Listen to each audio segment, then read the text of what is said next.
To the recess, we had asked if the chief, could go back and get some information that the body has requested for. And I understand that you brought the ASO. And so what we're going to need to do is to swear her in first, and then we can proceed with the questions. So Matt, can you please?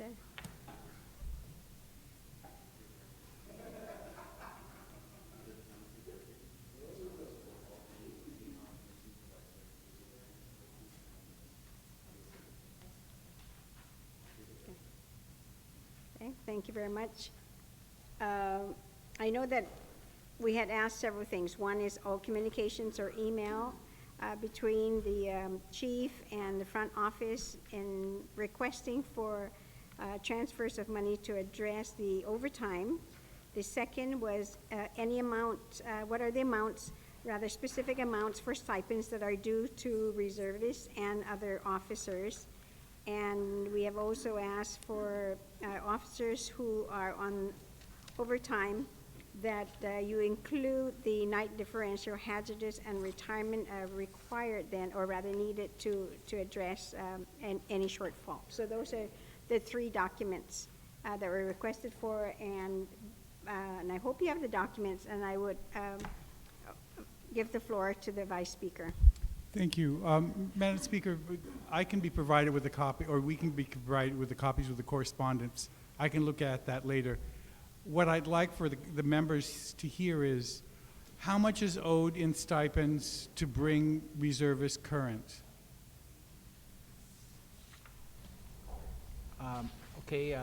Vice Speaker, the stipends that are owed right now from July to September 30, 2014, is being processed at this time, is for an amount of $7,500 for stipends that are owed from July, September 30 to 2014. 7,000 $7,500. for 4 months? That's July, 3 months. August, September, and we're in October now. So it's only 7,000. How many people are owed stipends? We can go ahead and get a breakdown, but it's $250 if you divide, and that would be how much, if they did their 42 hours out of the month, we can determine how many personnel will be getting, splitting the portions of this $7,500.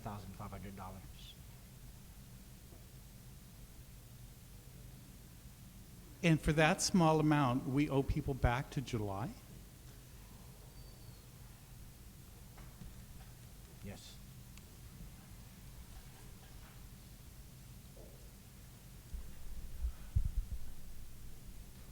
Okay. On the issue of hazardous pay, night differential, and retirement, why, now that your ASO is here, how much will we need to make sure that when we pass a bill this week that you'll be able to get the checks out and bring all the overtime from 2014 current? According to, and this was the FY 2014 account, paid and outstanding overtime sheet, the one that you have a copy? Yes. And actually, I even asked on that issue that you were asking the FY13 why that 668 wasn't included here, and she explained to me that's a different account. That's FY13. But here, as these totals show, the total amount of $2,336,962.13 is when you add in night diff, hazardous, and retirement. Those are the benefits budget that are supposed to be included in the FY14 budget when they budget benefits. For overtime category, it's $1,497,709.23. And that will include retirement? Yes, that would include retirees. It's gone down? It's now only 1,000,004?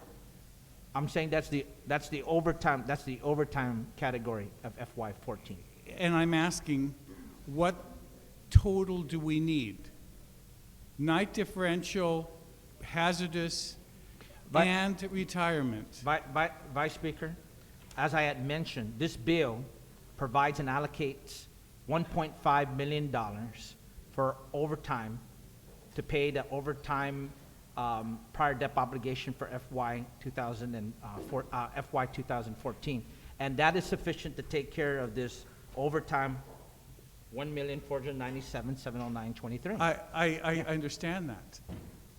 Ovi, when you write the checks, who's going to certify that you can release more than 1.49 because you have to pay retirement? Do you have to pay retirement on overtime? Or is that not counted towards their retirement? It's counted towards retirement, and not everyone is on the same base pay. Not all of them are non-base pay, correction.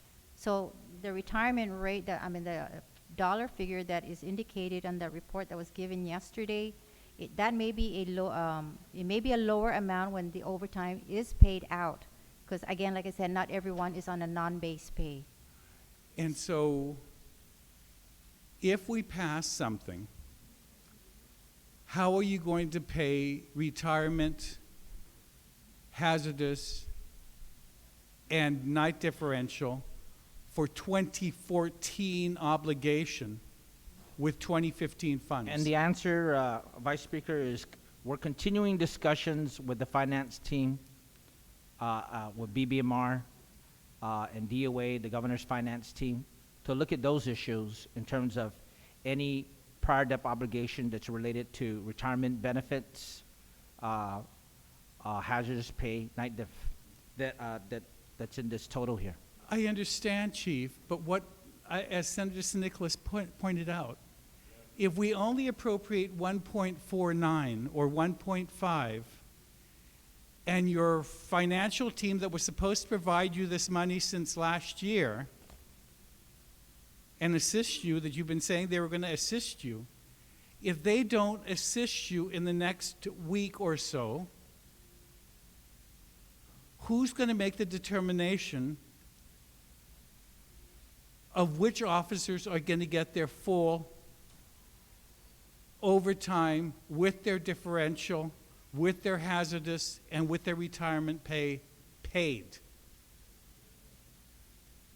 Is it only going to be your favorites downtown? Or is it going to be who? I think That's why we're trying to give you the entire amount that you need. Why are you fighting us on it? Tell us how much you need so that you can write the entire check and nobody's going to be left out.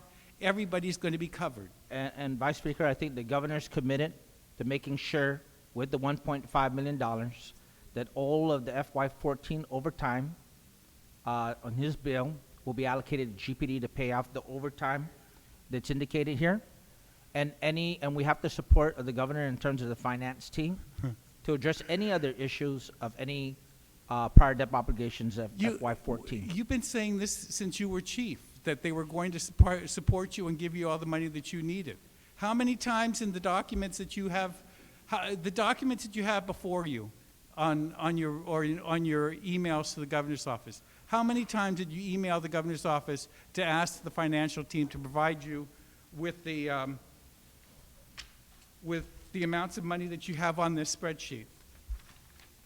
Because it goes back to January that they haven't been giving you money for your overtime, right? Ovi?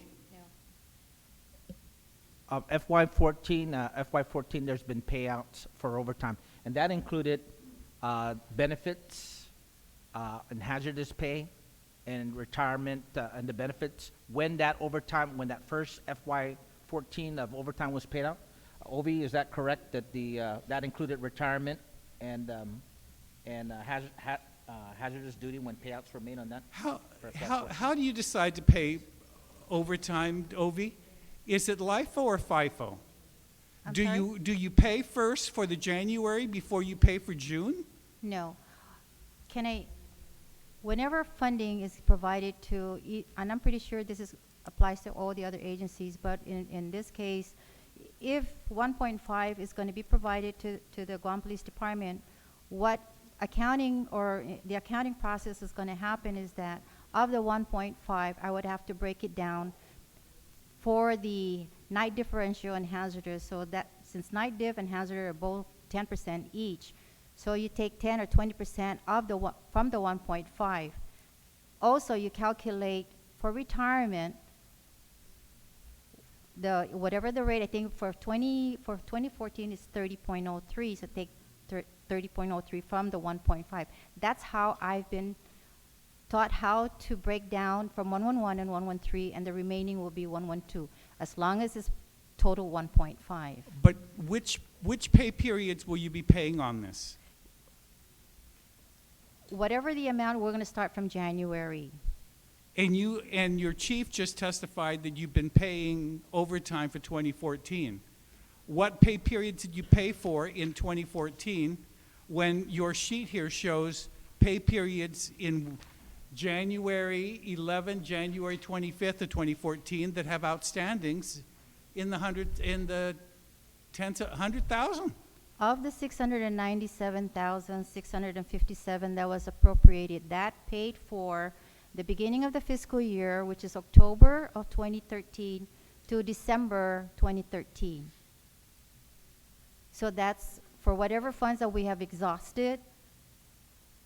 January to current or to September is outstanding because we have expended what was appropriated already. And when did you expend that and pay for it? Payments were made in February, March, and the last one was in April. Okay, great. That's what's shown here. Yes. So when you came to us in June, do you remember what you testified was the outstanding as of May of this last year, or this year? I don't remember the estimated figure at the time because not all the overtime justification forms were collected from our officers. Do you want me to play the tape back that says that you testified 1.6 was outstanding and that by the end of the year that you would need 1.9 or almost 2 million? Do you recall that? Senator, that could be the correct number if you're going to play the tape back. I estimated what would the remaining pay period for whatever the last overtime that we calculated. If I don't have the overtime numbers up to September 30, so I projected how much it's going to be. So maybe then I came up to 1.6. I can forgive you for the projection being low, but on June the 16th, when you testified that it was 1.6 as of May, was that a projection or was that an actual? It was a projection to include September. No. When you testified that as of May, there was outstanding 1.6,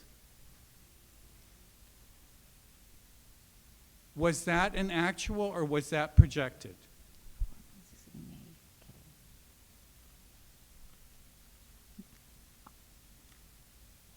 I'm going to safely say it was actual numbers from the overtime justification forms that we have collected. Thank you. And the explanation that the chief gave that this is only 2014, why then does it include an amount from 10/1 to 6/2012 at the top? Senator, this is the beginning of the fiscal year for 2014. 2012? Or, sorry, maybe typo error. Could be a typo error. But it's October 2013 is the beginning of the fiscal year for 2014. I understand that. Yeah. I'm just... I made a typo error. I didn't realize it until just now. Thank you. So you're saying then that the top date, October 1 to the 6th, 2012, should be 2013? Yes. Okay, thank you. Okay, well, that makes a lot more sense to me. My apologies.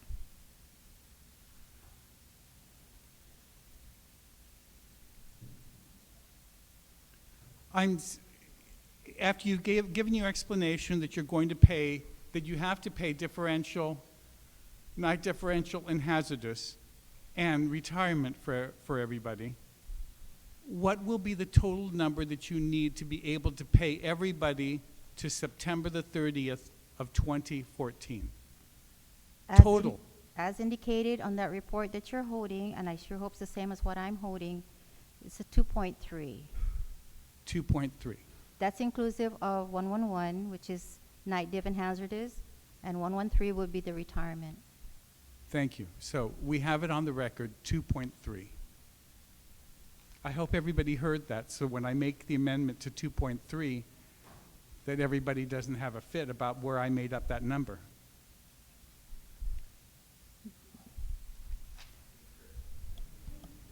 And the total amount for stipends is 7,800? 7,500. Thank you.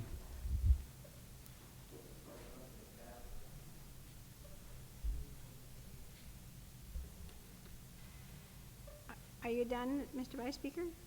Senator San Nicolas? Thank you, Madam Speaker. So we've clarified that night diff, hazard, and overtime is going to come out to 2.3, inclusive of the retirement, along with the 7,500 stipends. So that's settled. My only question now is the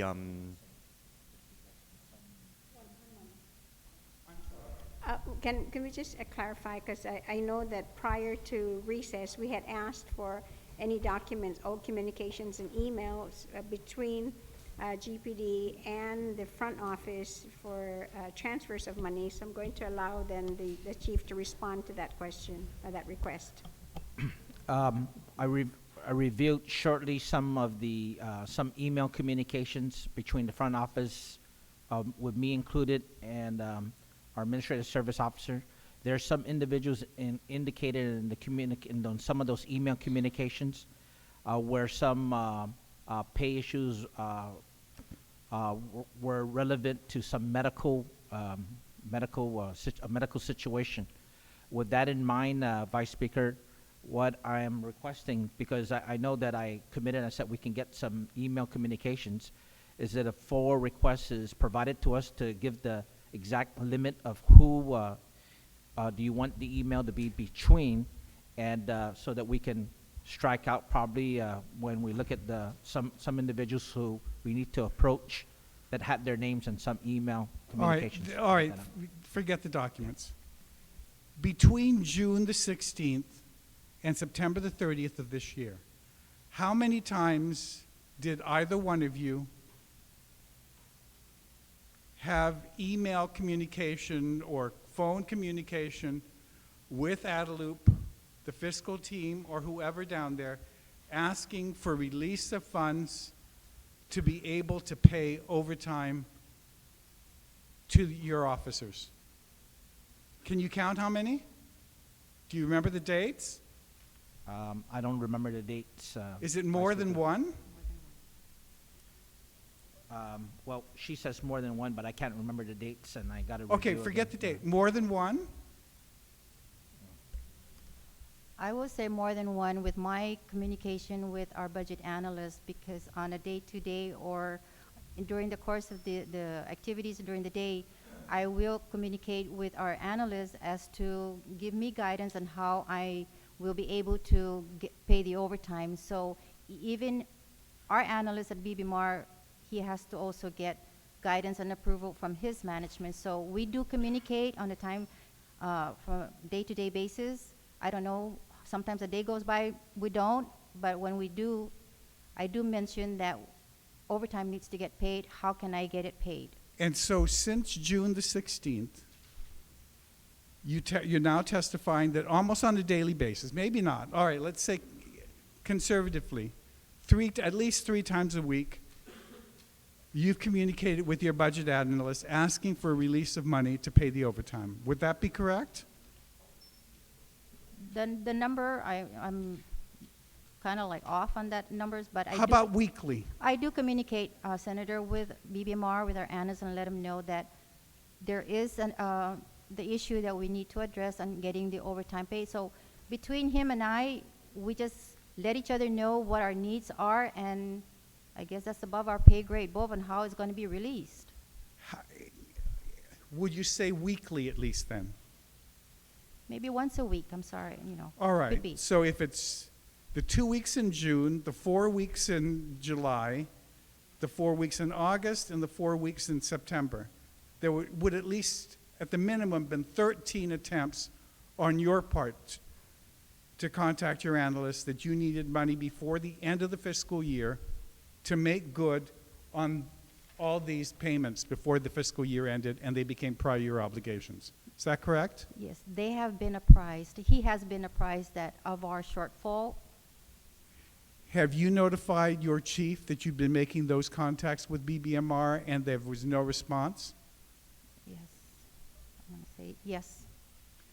So, Chief, how many times since June the 16th did you appeal to the governor, to the chief of staff, to any member of the fiscal team that you needed money, that your ASO had been on at least a weekly basis been telling BBMR, we need a release of additional funds to pay for overtime since January of the beginning of the year, and you needed some money to be able to pay the overtime?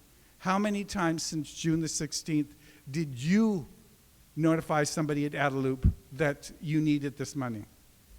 And again, Vice Speaker, I have to take a look at some of the email traffic there where I'm directly All right, communicating. just from your recollection, how often do you think? Once a week? Well, sometimes meetings are for a different purpose, but in that discussion, as we're talking about finances, the discussion sometimes would lead to also our overtime. So you've been making efforts with Adelup since June the 16th for the release of money during FY14 for the release of money so you could pay all of this overtime that's on this list, right? I'm just saying that I've had some discussions when I'm meeting with BBMR over other areas of the finance. Now, I can't specifically remember whether the topic was in the release of monies for FY14. Do you remember asking, was it not important that you ask Adelup, somebody at Adelup or your BBMR, that you get $1.7 million for your men and women in blue? You're yeah. their chief. Shouldn't you be the advocate that's pushing on a daily, if not weekly, if not a daily basis to get them paid? Or was that not important? Well, I think we've made headway, and that's why the governor has introduced this bill to allocate us $1.5 million to cover the FY14. This bill is the answer?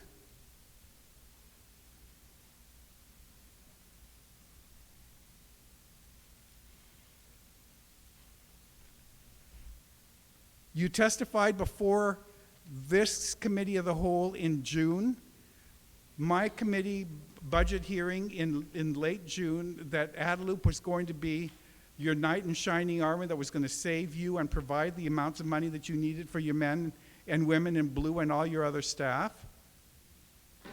And it is now 4 months later and we still haven't gotten that your knight in shining armor hasn't rode in with 1.2 million. Instead, they sent us a bill for 1.5. And you're telling me you don't want 2.3 again? That I'm trying to give you money and you won't take it because you say they're going to save you. But they haven't saved you since June.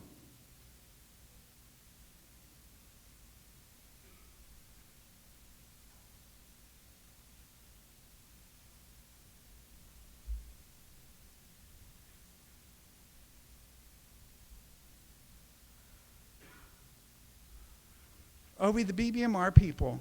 What did they tell you was the problem with you getting any money to be able to pay down this obligation?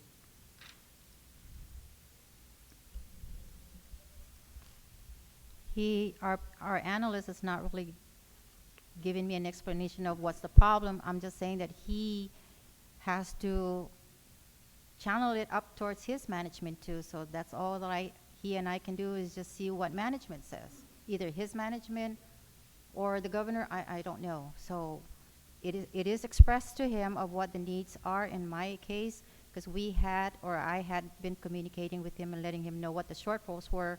Likewise, he would tell me, he'll ask me to give him a projection, and his numbers and my numbers are somewhat the same, and it shows where our shortfalls are going to be with regards to salaries. But you've known since June that you've been running almost $150,000 a month in overtime, correct? I mean, since January. January 1, 102. January 25th, 117. February the 8th, 75. February the 22nd, 140. Oh, maybe my math is wrong. I'm sorry. 200. 200 a month. $200,000 a month.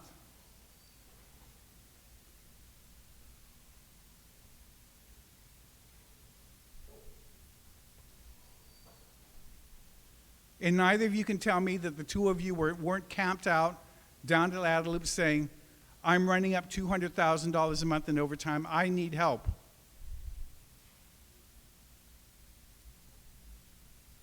The only solution that I had brought up is the only way for me to do this is to request for a mod. That means to reallocate fundings from other object categories to cover the overtime. But I'm told I have a shortfall with salaries, so with that, caution has to be taken, so I don't have a greater shortfall with salaries, because where else am I going to get the money?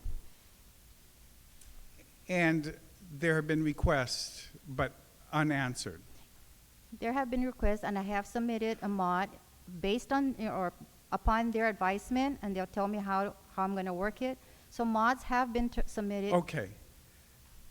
The 600 that was budgeted for FY14, it was completely expended by April the 4th, by April, right? It was fully expended, yes, to pay October to December overtime that was incurred in that period, but it was paid out in April. Okay. And since April, has there been any additional amount that has been sent to you by Guadalupe to address the outstanding overtime? Since the last payment was made in April 19th. No, sir. Thank you.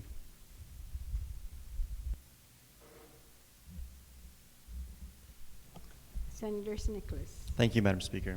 Again, to reiterate, the total amount that we need for 2014, inclusive of overtime, night differential, hazard, and retirement, is around 2.3 million, plus another 7,500 for the stipends. The 7,500 has already been addressed at this moment. Okay, so that's going to get paid. That's going to get paid. Okay, good. So we're just looking at 2.3 million then. Correct. Okay, great. Now, Ovi, first of all, thanks for making it in. I know that you're out sick today, so I appreciate you coming in and helping us out here.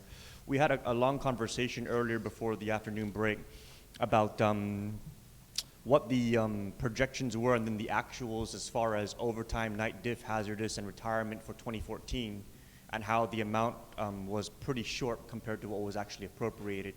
And then we had a discussion about how that scenario is likely to play out again for FY 2015, because we still have pretty much the same amount of officers, and of course, you know, the job isn't going to get any easier over the next 12 months.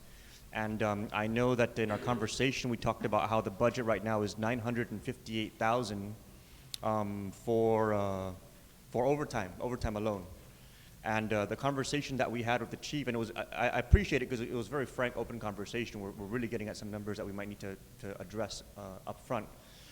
And that conversation was how that $958,000 might also be short for overtime for 2015 based on last year's actuals. And so across the board too, night differential, hazardous, and retirement might also be short as per the actuals compared to 2014. So do we have a more firm number of what the 2015 needs are going to be for overtime, night diff, and hazardous, and retirement, now that we can compare it to the 2014 numbers? Because I know in 2014, for example, for overtime, we budgeted $700,000, but now we're saying we need an additional 1.5 million on top of that. You know, so that's basically 2.1 million just for overtime. And here for overtime, we only have 958,000 budgeted for 2015.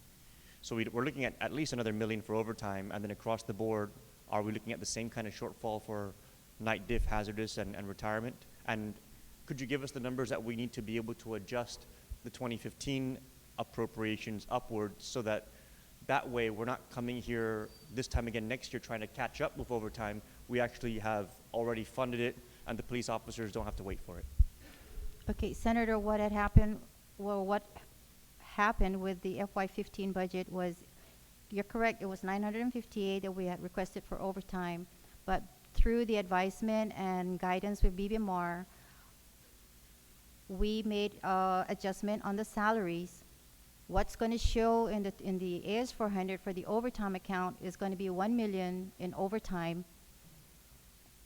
200,000 in 111, which is night diff and hazardous, and 300 in 113, which is for retirement. So that total will now be 1.5.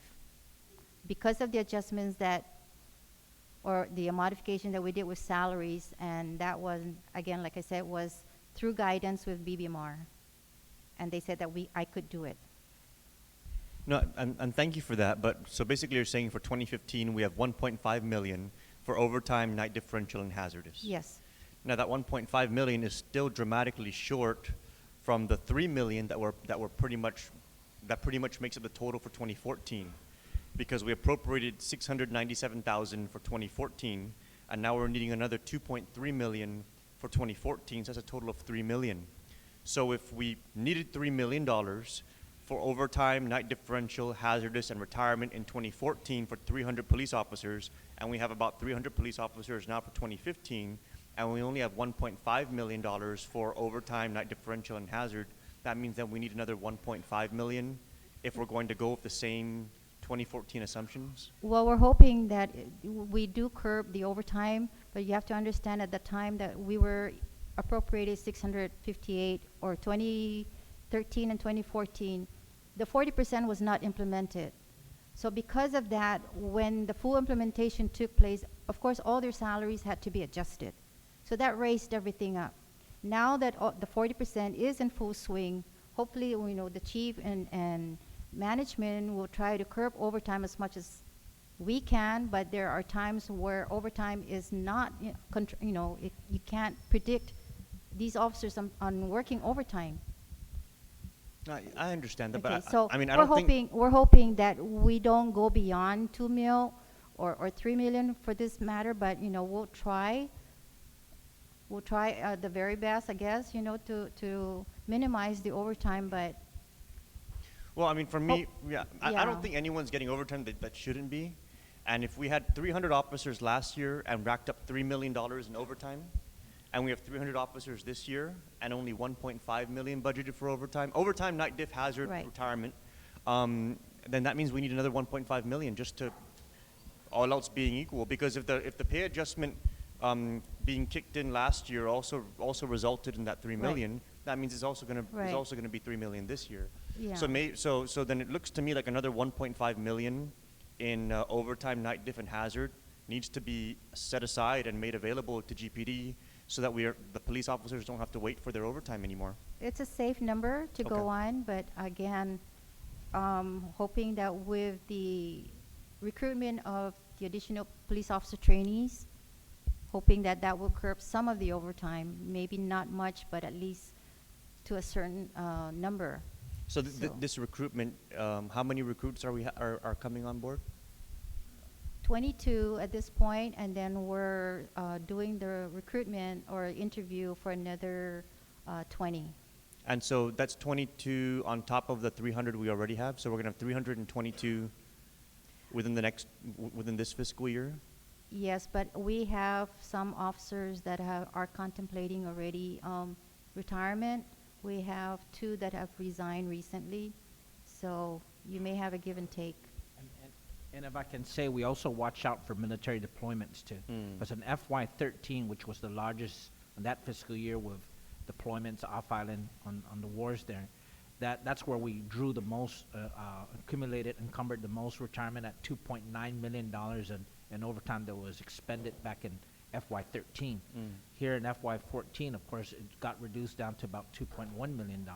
So it showed it went down, but you never know what's going to happen in this fiscal year, or what could happen in terms of externally and some of the national issues about any major deployments that might happen with the Guard and Reserves that are employed in our department, which A lot of our officers are patriotic, and close to 2/3 of them are, in the Guard and Reserves. So if we want to just be safe and we want to make, and we want to, see, for me and I think this entire body, we want to kind of move away from the practice of officers waiting for their overtime till the end of the fiscal year and actually get into the practice of them getting paid it, when it's due. And so if we can bump up the, if you're already saying that you have 1.5 for overtime, night differential and hazard and retirement for 2015, but it looks like you might be short another 1.5, I think the safe thing for us to do would be to appropriate specifically for those purposes an additional 1.5. Since we're having this conversation already, let's just deal with 2014 and make sure we got 2015 covered. That way, we can start getting ahead of what we owe the police officers rather than having to come back and make up for it at the back end. That would be good. So maybe another 1.5 for 2015 would be reasonable. Sounds good. Okay. Chief? Yeah? Okay. Thank you. So on top of the 2.3 for 2014, I think a safe number also to talk about, Madam Chair, would be another 1.5 for 2015. That way, we're not going to be having anybody waiting anymore for what they're rightfully owed in terms of their proper pay for the overtime they accrue. Thank you, Chief, and thank you, Ovid, very much. Do you want that confirmation by speaking into the mic rather than just the nodding of the head? We had the video running, so yeah, sure. I mean, a confirmation verbal will be fine, but I'm sensing Well, because, we do keep a record of the journal, and we don't note that there was a nodding of the head. okay. We're anticipating, with the 958 budgeted for 2015 estimate, that we could run into a shortfall, and that sounds like a good number to be looking at in terms of making sure that we stay ahead of ensuring every police officer that works their overtime will be compensated for their overtime. Appreciate it very much, Chief. Thank you so much. Senator McCready? Okay. Senator Respicio? Yeah, thank you very much, Madam Speaker. Madam Speaker, my question is really simple, actually, and it's a follow-up based on the previous two speakers. The back and forth exchange between the Vice Speaker and the Chief and Ovi Nauta really indicated that the present situation requires a $2.3 million appropriation, notwithstanding what the previous speaker just said. I want to ask the Chief if he would support an appropriation of $2.3 million to take care of the overtime requirement for the Guam Police Department. First of all, I would like to, my response, Senator Respicio, is certainly supporting the $1.5 million that's being allocated in this No, bill. that's not my question, Chief. My question is because what's going to happen is after you're excused and the Vice Speaker is going to offer an amendment, notwithstanding what Senator Nicholas might offer as well. I'm just taking this one step at a time. So the first amendment, I imagine, would be Vice Speaker's amendment to increase this amount to $2.3 million. Mm-hmm. When you leave the room, he offers the amendment. We only get support from one side of the aisle. Like what happened in June when he wanted to appropriate $2 million to take care of your overtime needs. I want to ask you for the record, not $1.5 million, I want to ask you for the record if you would support a $2.3 million appropriation. If there was no funding source to support a total amount of $2.3 million, then I won't support any kind of amendment, especially if there's no funding sources identified. Right now, there's funding sources identified for $1.5 million in the governor's bill, and that's what I'm supporting. But it's up, you just heard the Vice Speaker, who is our acting chair of appropriations. You're certainly not suggesting that he would be offering an empty promise. You're certainly not suggesting that he would be offering an amendment to bring this appropriation up to $2.3 million without the cash to back that up. Yeah. Well, that's why I'm saying, and your question you were asking me, I think I'm just want to be very cautious about, an amendment to this bill that gives the governor the power to pay past step obligation, prior year obligations for FY14, and they were very thorough and methodical in looking and identifying the sources for $1.5 million. For $2.3 million, that's a different number now, Senator, and that's why I said I can't support an increase on that if there isn't any identified sources. And I think it's appropriate for BBMR or DOA, the finance, governor's finance team, to actually, provide that rationale, the same rationale I'm providing about not supporting anything that doesn't have a true funding source to it. Chief, are you here to represent the men and women at your department, or are you here as a cabinet member? I'm here to represent the men and women of the Guam Police Department, and I also happen to be a cabinet member of the current administration. Well, and believe me, I appreciate the difficult situation you're in, because I was also a member of a cabinet member of a former administration where we always got our budget ceiling set by BBMR. So whatever we wanted to do, sometimes we have to look at the overall picture. But when I was at the Department of Youth Affairs, my priority was the rank and file employees, and it really didn't matter to me what ALU's position was on whatever I needed to do at my department. I asked you a question. Will you support an appropriation that the Vice Speaker will move for $2.3 million? And you're sounding to me like you're concerned about where he's going to get the money from. You don't need to be concerned with that, Chief.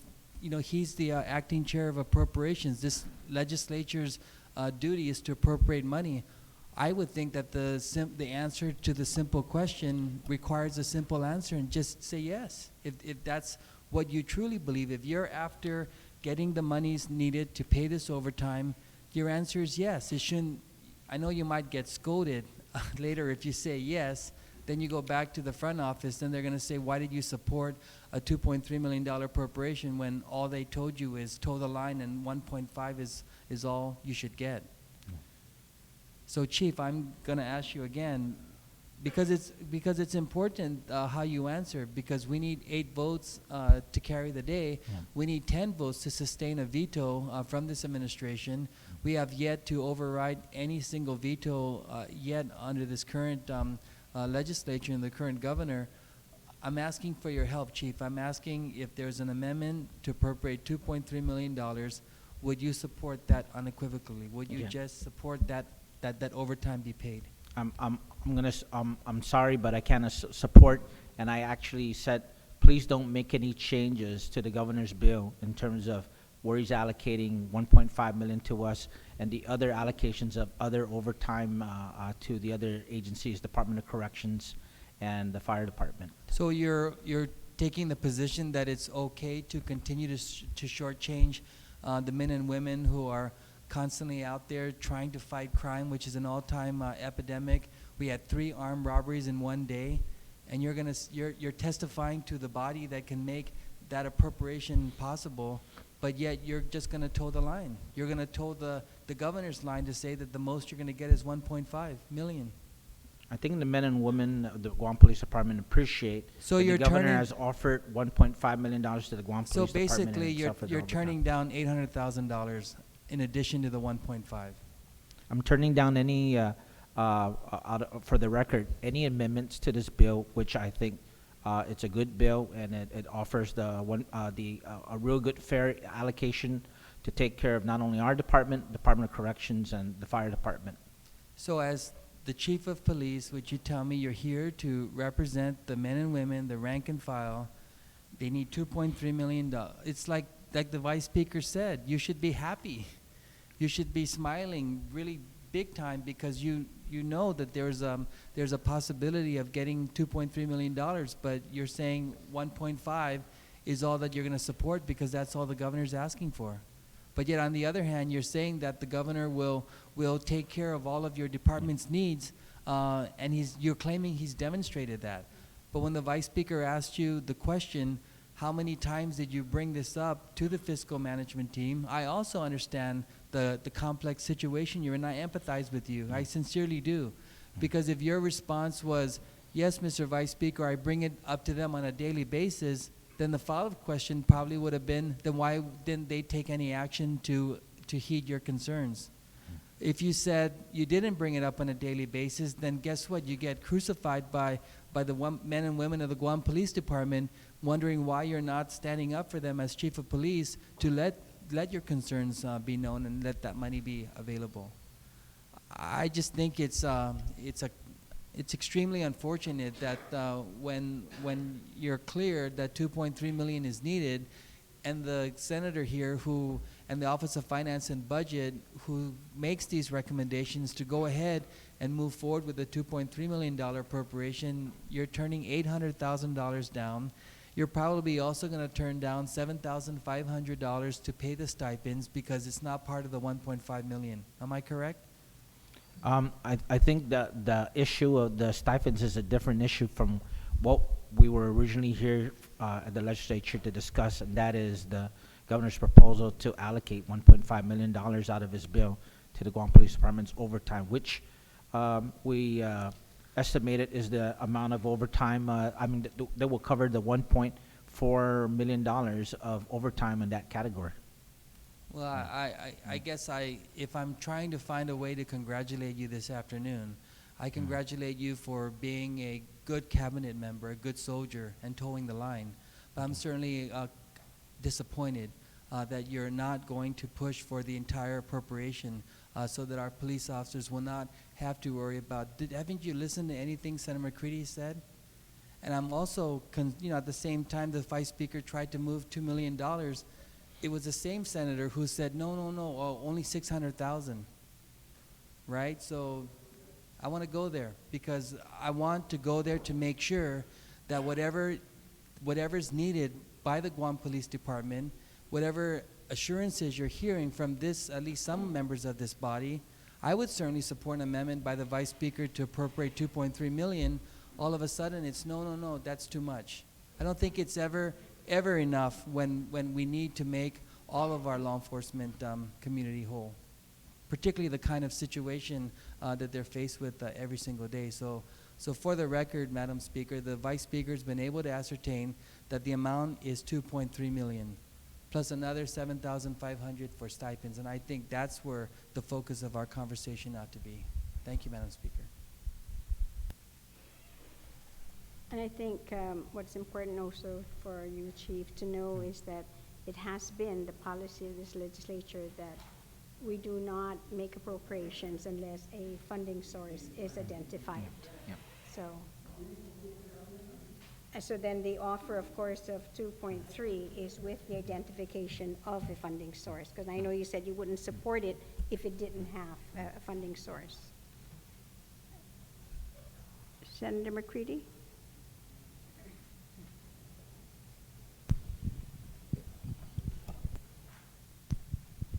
Thank you, Madam Speaker, Madam Chair. After listening to, I wasn't going to say anything because I think enough has been said. Chief, you are a member of the cabinet. You are the chief of police, whether some people in this body like it or not. Your men and women in blue are much appreciated. We don't have enough of them. We all understand that. Obviously, some people in this body want to build tunnels when the light's right at the end of the tunnel and point fingers. Fellow speaker just talked about how I was the one who objected to the $2 million amendment from Vice Speaker Cruz. We don't have to pull punches here. We don't have to play politics. It was me, because the money wasn't identified. And the governor did not need our authorization in a current year. He needed our authorization for a prior year. So take the politics aside. We learn lessons from everything in life. Some things we do right, some things we do wrong. This is not wrong. And fellow speakers try and politicize this. It's sad. It's sad because there's 280 officers out there who deserve their overtime. And then you got guys in here with 12 years experience who's stepping on your throats right now and not asking for answers. They don't want answers from you. They want to call for your resignation. They don't want answers. You can give them all the answers you want. Do you guys make mistakes? Absolutely. You guys are not perfect, but just let me be really straight with you. No one is perfect in this room. No one is perfect. I explained to you, Chief, that you were going to be beaten up in here. Correct? That's correct, Senator. I explained to you and advised you that this was going to be a tough committee as a whole. Correct? That's correct, And Senator. it has been tough. That's correct. And I can Senator. respect that.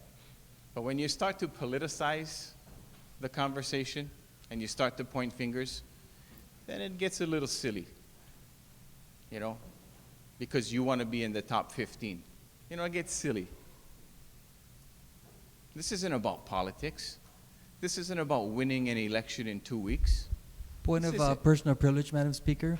Madam Speaker, I'm not trying to politicize anything, but just to recap why we got to this point based on the June 16th session that we had. Was I not giving any factual information? Was I inaccurate to say that the Vice Speaker moved the $2 million amendment, but yet there was an objection raised on this floor that was too much money? So, you know, I just want to caution the current speaker that I'm not trying to make politics out of this. I'm not the one who called us into a special session or lobbied the governor to bring us to this point.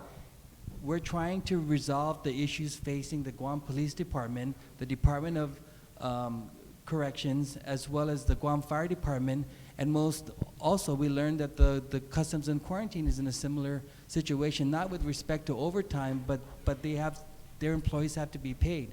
So I just want to know from the chief, I want him to help us lobby the fact that $2.3 million is needed. And so you know, my good friend, Senator McCready, is trying to say that I'm bringing politics in this process. I'm not. I'm putting everything on the table so that we can truly determine what those needs are. And so we depoliticize what we're trying to do here as opposed to what he's trying to make it ought to be, and it's not the case, Madam Speaker. Thank you, and thank you, Senator McCready. Thank you. Your point is point well received. noted, and Point well please received. keep then Point well your received. comments to When you the subject congratulate matter. a cabinet member for towing the line, Madam Speaker, that is politics. So point well received, and I understand totally. Focusing on the task at hand. When you put amendments into a bill that funding has not been identified for, you basically compromise the entire bill. I've had meetings with you, the Chief of Fire, and the Chief of Department of Corrections together.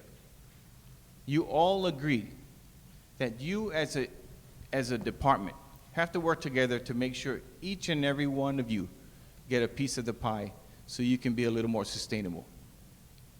When I hear, and I don't disagree, that you may need more money, I agree. So do you. I mean, it's obvious. All you have to do is look at the piece of paper, you know. But what can we afford?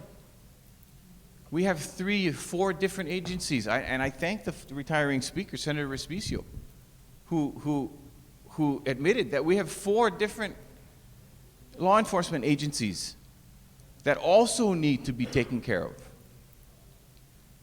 How do we afford that?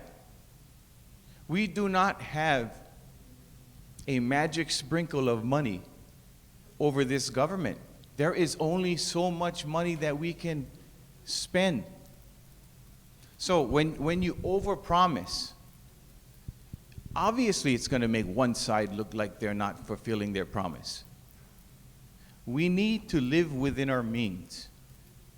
Yes, there is an overtime issue at Guam Police Department. I know that because I was the one who wrote the letter to the governor asking him to call us into special session. I know that. Yes, there's a problem at Department of Corrections, Customs, and Guam Fire Department. So when you take all that money, and I think now we're at 2.3, and then one senator wants to do 3.8, what about everyone else?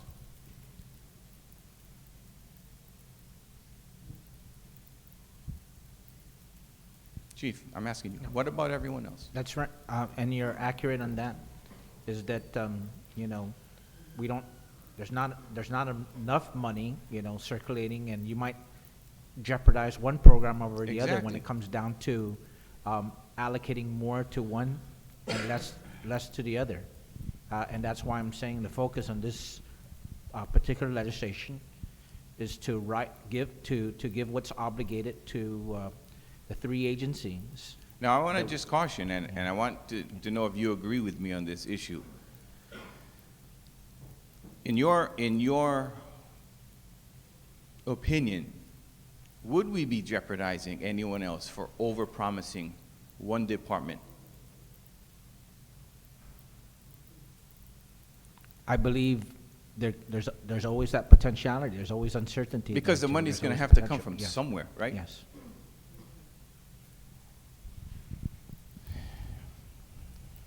On the statement of appropriations and allotment, outstanding encumbrance and expenditures, you guys have, we gave you guys $668,000 in June, correct?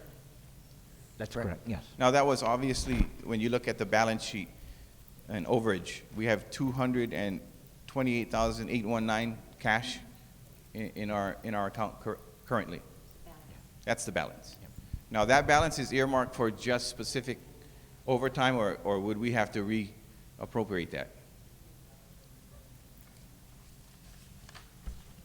Could that go towards the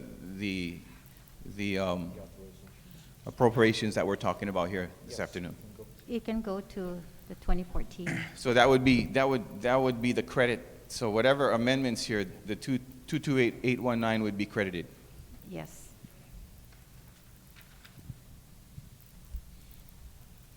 Thank you, Chief. And I just want to, thank you. Not that you are towing the line for anyone.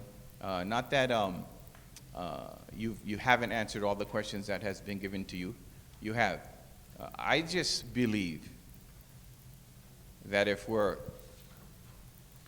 trying to get to the light at the end of the tunnel, we need to stop building more tunnels. If we want to be successful in the future and find solutions, we have to stop pointing the finger and trying to make other people look bad. As bad as it may seem, and as hard as you may fall, it's our job to pick you up and move you guys forward as a department, as an agency, together. Because it doesn't help us, it doesn't help you, it doesn't help this island when we don't work together for one cause, that's the safety of our community. And it may sound like I'm saying this over and over again, but I say it because I truly believe it. We will fail as individuals. We will be successful as a team, as a group. 3 branches of government, public safety agencies. So I thank you for answering the questions. And I asked you for your commitment to put more police officers on the street. You gave me that commitment. I trust that you will fulfill that commitment if you are the chief next year. And if I'm sitting in this seat, that's my commitment. That I will do everything in my power to get 150 more police officers to get to that 500 level. But we have to do it together, Democrats and Republicans. And we have to make sure we live within our means and be able to afford overtime for all branches of law enforcement. And if you guys make mistakes, which you guys are, own up to it, find out the problem, and let's move forward. That's all I'm asking. Let's not point fingers. Let's not get political. We're already in politics. We don't need any more politics. But let's just move forward as one and try and better our island. Thank you. Thank you, Senator. Senator Muñoz-Barnes? Sidus Masi, Madam Speaker, Madam Chair. Maybe I want to direct my questions to Ms. Ovi. Ms. Ovi, you've been with the department for a long time as an ASO, right? I've been at ASO since 2010, 2010, but I've been with the department more than 20 years. 20 years. Thank you. I know that the issue of this overtime pay has been talked about for a long time, am I right? Correct. And after hearing the public hearings in June, and then having to hear what the payouts were, I want to ask you, because you've been there, has any of the Guam Police Department employees, the men and women in blue, have any one of them come up to you in the last several months to ask you about your overtime? Their overtime? Their overtime. Yes, they have. Is it on a daily basis? Is it more than one? How many men and women in blue are affected with this overtime? How many of them? Is it all of them? Almost all of them. Okay. So in this time, in this past fiscal year, how many times a week have our police department personnel come to you and ask you about their overtime? I don't have normal or day-to-day conversations with them. They will probably talk with our payroll staff, and our payroll staff will mention it to me. But, you know, I will try the best that I can in getting their overtime out. If there's funding available, if there's a balance available on the AS 400, then we will work it. We're paying out as much as we can. And if there's enough to pay both pay period endings for January, then we'll process for January the best that we can. If there isn't any and there's a negative account, if there is a negative balance in the account, I'm not authorized to certify any funding, but the overtime continues with regards to operation. But with the payment, I'm not authorized to certify payment if it's in the negative. So that's why we haven't paid up to January, because we have expended what was appropriated already. I've even requested BBMAR to release the reserves. That was only 75,000. That one also was expended. So all of the 2014 appropriation was expended. So based on the presentation listed here, if the opportunity for you as ASO to look at the revenues on hand, and if it was afforded you the opportunity to work on getting the 2.3 that's owed to your department personnel, would you work with that? The answer, I need your the answer to that, I mean, of course, anybody will say yes, but, you know, it's a different situation with the chief here. But as the ASO, if the money is provided and if it is available, of course, I will make all the arrangements and tell our payroll staff to pay out whatever we can on the OT to get the overtime that's due to the officers, if the money is available. But at this point in time, there is no money available in the system, and I'm not allowed to certify any funding. Back to your question, yes, I'll take all the opportunity, and I'm pretty sure all the police officers would love that to get their overtime out. But if my I were hands to are tell you tied. today that based on the funds that this government has and based on what we have today in the coffers, and we said that we could pay you, would you accept it? I'll be more than happy. That's on mine. That's on my side. I'll say I'm more than happy, because if you pass legislation and we get the paperwork going here, within a heartbeat, I'm going to have my payroll staff work on those things. Mm-hmm. But, you know, that's on the accounting side, payroll side. That's on my side. But, of course, you know, everybody should know I have to listen to the chief of police, because he is my boss. So if he says do it, then, of course, to a certain extent, and provided that I don't get myself in trouble, I will work on it. But again, I'll repeat it. You give me the money, legislation is passed, the money is there, it'll happen. I'm pretty sure our payroll girls will be more than happy to start processing it, so we can close the books, because it's just hanging there. So we want to close the books on our part. That's on the accounting side. Have you, Ms. Ovi, at any time within the last several months gone to your chief and shared with him the amount of additional overtime needed since, okay, I will go back since June? The chief has always asked for information on where we're at with regards to the overtime. He'll pass it on to our bureau chief or our division chief requesting for information on where we at with the overtime. So yes, he will come to me or I will let him know what the status is. Okay. Madam Speaker, I asked this question because when the public hearing was held in June, I understood the nature of what the chief was going through as one who works for the commander-in-chief, and I directed my questions to Ms. Ovi because she's been with the department for over 2 decades and understands the feelings and knowing that these police officers have worked really hard and they're only asking what's due to them. So for me, Madam Speaker, I want to share that there may be an opportunity working closely with this body to find that resource. And I'm finding it really difficult right now that it's not being accepted.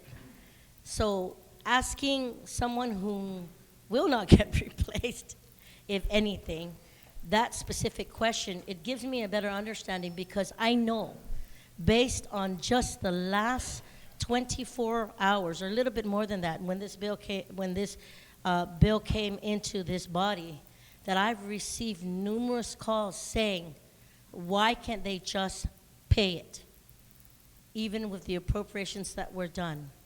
And my answer is, if there is a shortage and there is a opportunity to tap into other resources within the government, I'm just finding it difficult that the department doesn't want to accept that 2.3, because it's better that we do it all at one time and make sure. Lord knows I'm really toying with this as oversight chair of tourism, which is the economic driver of our island today. 60% of our economic driver comes from tourism. And the funding that we're looking at right now is for that very use. But I also understand that our people need to get paid. The frustrations that they go to, the overtime that they have to do, even when they're off, they do it because it's a part of their responsibility and their service back to the people. So I don't mean to put you on the spot, Ms. Hovey, but I'm asking you because I know that you know how they feel. And if it was any other way, if it was a no, I would have been devastated. But Madam Speaker, it's really important to know because there is that opportunity. And I want to be able to give every man and woman within this Guam Police Department that's owed an overtime, Department of Corrections, the Guam Fire Department, for that matter, even the customs officers that half of the senators in here are getting messages every single hour, please, please, please include us, because our senior management doesn't want to include us and telling us we have to go and hire a lawyer. We have to go follow the footsteps of the 15 customs officers that had to file a lawsuit just to get their overtime pay. They're being instructed to to go out and get a lawyer too. At whose expense? The government's expense again. Mm-hmm. Because if they win, because precedence was already set, then the only one that's going to lose is the government of Guam, because we're going to have to pay out. Exactly. We're going to have to pay for attorney's fees. We're going to have to pay for court costs. We're going to have to pay for all that if they win. So, Madam Chair, Madam Speaker, I'm thank you, because if there's that opportunity right now to make sure we right whatever financial mishaps that we didn't support, then let's do it now. Let's do it now. I don't want to leave this room to know that next week we're going to come in for another agency or you guys again. Because right now they keep calling us, saying this is not right, this is not fair. Ask Ovi how she feels. So I am. So to all those listening out there, the question is asked, and I appreciate the response. Sana Masi. You're welcome, Senator. I think in short, if you read between the lines, she's in essence saying that there is the money. At least that's what I'm reading. Senator Morrison? Thank you, Madam Speaker. Thank you, Chief. Thank you, Ovi. I thank you, Chief, for really seeing the big picture and understanding that, I wish that we can also go through the whole budget process again and tell everybody the same thing, that we do have more than we can, more than enough to give every agency. And I'm sure we're not going to hear these type of statements when we go through the budget process, but, in essence, it's, we're dealing with still a finance issue to address overtime. That's always part of the discussion through budget process, right? I'm sure you had your fair share over the many budget cycles of discussing overtime. So I thank you for seeing the big picture, because, there is a lot of agencies out there. There's a lot of programs that are critical to this island. And I think when we were gesturing out that we want to throw this money at the department, you are clearly stating that there has to be a balance. And that's really the role of this body, is to find that balance throughout the government, not just one agency. So I appreciate you understanding that and seeing the big picture and seeing our role. But I did ask this to the Chief of Fire, and I hope that we can find other solutions. I know it's up to management and how you address your overtime assets, but with the fire, they have attached fees to overtimes. I know you just had your fee adjustment schedule implemented in January. Is there a across the board or even share of overtime throughout all law enforcement personnel? Is there an even fair share of hours, overtime hours, spread across all law enforcement officers? I can just say, just based from, to my knowledge, I think they know that the agencies that run up the most overtime in terms of demands for services and the public safety are the Guam Police Department, ourselves, and Department of Corrections. Within your department, is there an even spread of overtime hours per individual officer? If it's X amount of overtime hours versus throughout the department. So what I'm trying to get at is, I know my previous speaker was trying to say, is someone going to get more than the other person? Is overtime going to be addressed for this certain individual more than this other individual? So I'm trying to get that clear, that there is an even spread. Yeah, we try, our efforts are made to really, just by, and let's talk about the first level supervisors, monitoring their people, because on a daily basis, I do get, requests for annual leave and I also approve administrative leave for training. That converts whatever overtime towards straight time. But there's efforts from the first line supervisors to monitor, to ensure that they don't just have one person accumulate all the overtime. That's an unhealthy situation when one person is staying back all the time, and we're monitoring that because law enforcement positions, especially police officers, it's critical that they have their balance of not just working past the time that they're required to be at work, but have some time to spend with families. So, Chief, Yeah. there is an even spread. If this legislation passes through, there is an even spread. There's no one person or individual that's going to get more than the other. I mean, in some case maybe, but I'm just saying for the most part. Well, There's- when overtime checks have been paid out, you've seen some officers get more than others, and and a lot of the officers that mostly will get more than others are the ones in the operational side of the house, from our patrol and our investigations, that would get more accumulated. And then, of course, there's others that are in security, roles with VIPs and activities where security is required when it comes down to off-island VIPs, to include executive security for both the governor and lieutenant governor. Okay, but for the most part, like you said earlier, I just wanted to make sure that clears the notion that somebody or certain individuals would be, in a sense, provided more overtime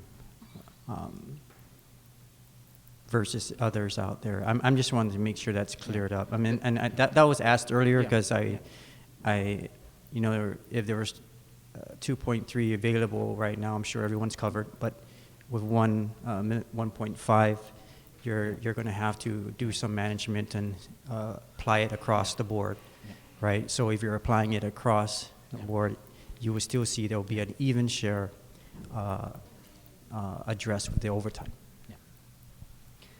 Going back to that question of your overtime assets attached to fees, again, the chief of fire, basically stated that, we need to address this to looking at some of the attached or the services that you provide out there in our community that can certainly do have fees attached to it. That's my understanding, right? That's correct. We did have a fee increase that helps, in terms of operations. We also have, there's some things that we're working in terms of lowering some of the cost in some of the things that we're doing without compromising our law enforcement mission as an agency. For an example, when we look at our radio communications and everything, which has to be maintained, and it's, antiquated, and sooner or later we're modernizing it. As we keep readdressing the maintenance, contract, which it keeps increasing 300, we found ways to negotiate and work with GSA where it's going to be a little bit more reduced, and that substantial savings will go toward, investing in some technologies, and that helps sometimes also when it comes down to, not having to have an officer, because now you have some technology. The use of police dogs, drug detection dogs is another example that we use as opposed to having more presence of other officers. And there's other ways when we're working with the other law enforcement agencies in a criminal justice task force where we're using their resources to share that would minimize some of the amount of presence from GPD officers, because now you have other law enforcement helping us out, like Guam Customs being assigned to us, and also Department of Corrections personnel, and even the court is stepping up to offer some of their personnel to the criminal justice strike force. That's great to hear. But with the fees, with other services that you're providing out there, I'm just trying to get up to the point, are you trying to build into those fee structures or plan where, if it does require overtime, that it's built into that fee? That's what I mean is your overtime assets are attached to this fee, so that it's not too much of hindering on your operational sides or your budget. So that way it's kind of built into the fees. And I had this discussion earlier with fire, because I think that I'm looking at the long-term picture here of seeing that there are services that are providing that does, correct me if I'm wrong, but a service that you may be providing out there that are basically taking into overtime or cutting into overtime. Is that correct? Yeah, there's some times, some activities that we're looking at, like arranging and working with the AG's office, the Attorney General's office, to minimize appearances there in preparation for a case, to do it in regular hours.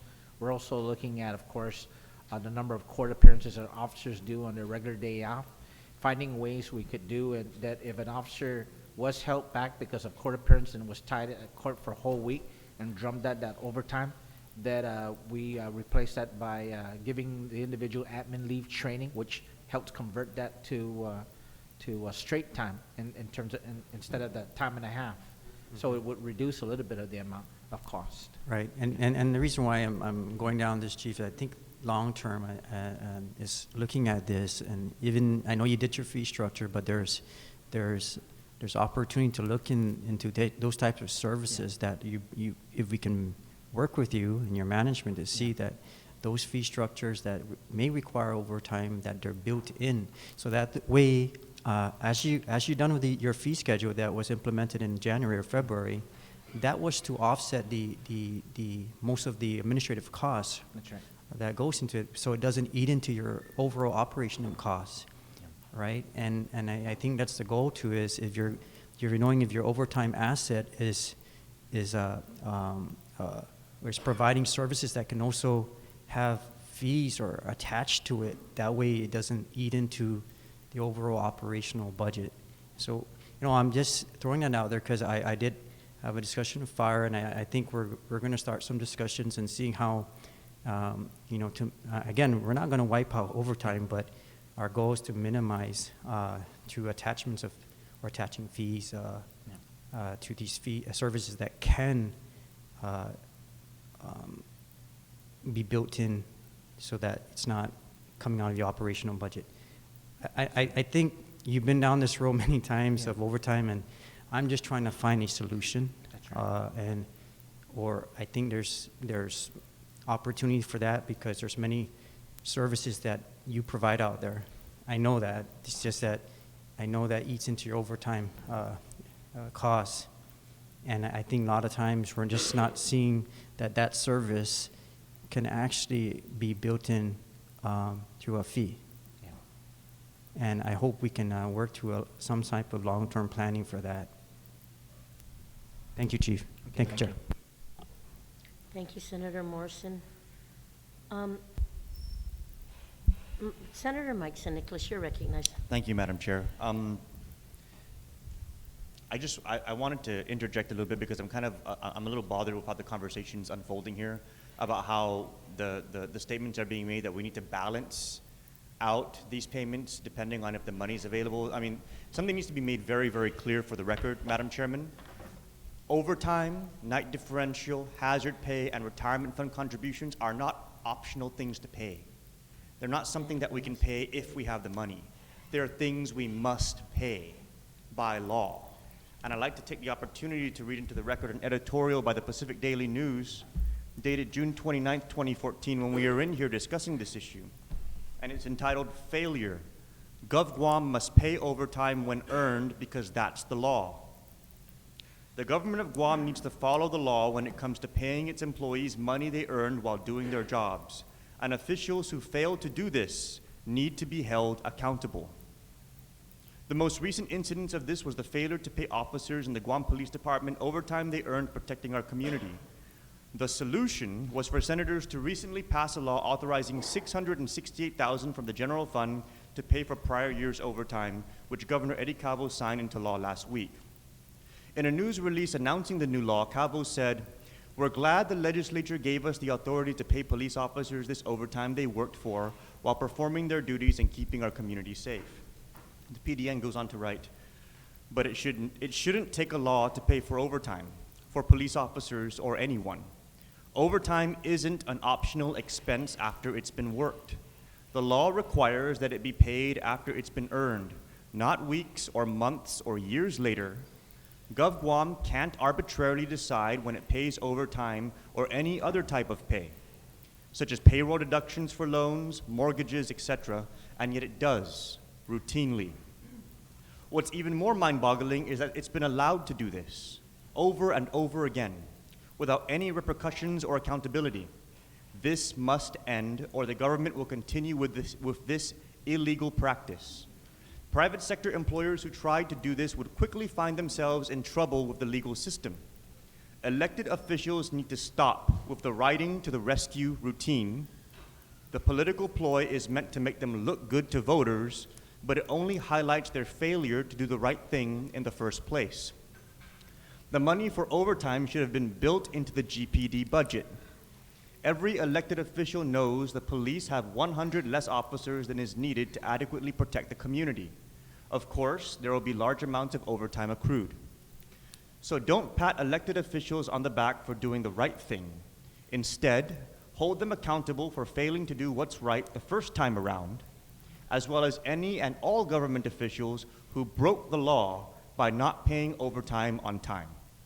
This is again the Pacific Daily News editorial dated June 29th, 2014. And we're here again today, Madam Chair. And I wanted to read that into the record to make it very clear that this is a very, very concise statement of what this exercise is all about right now and this discussion that we're having. This isn't about trying to balance things out. I really think that that's the absolute wrong approach.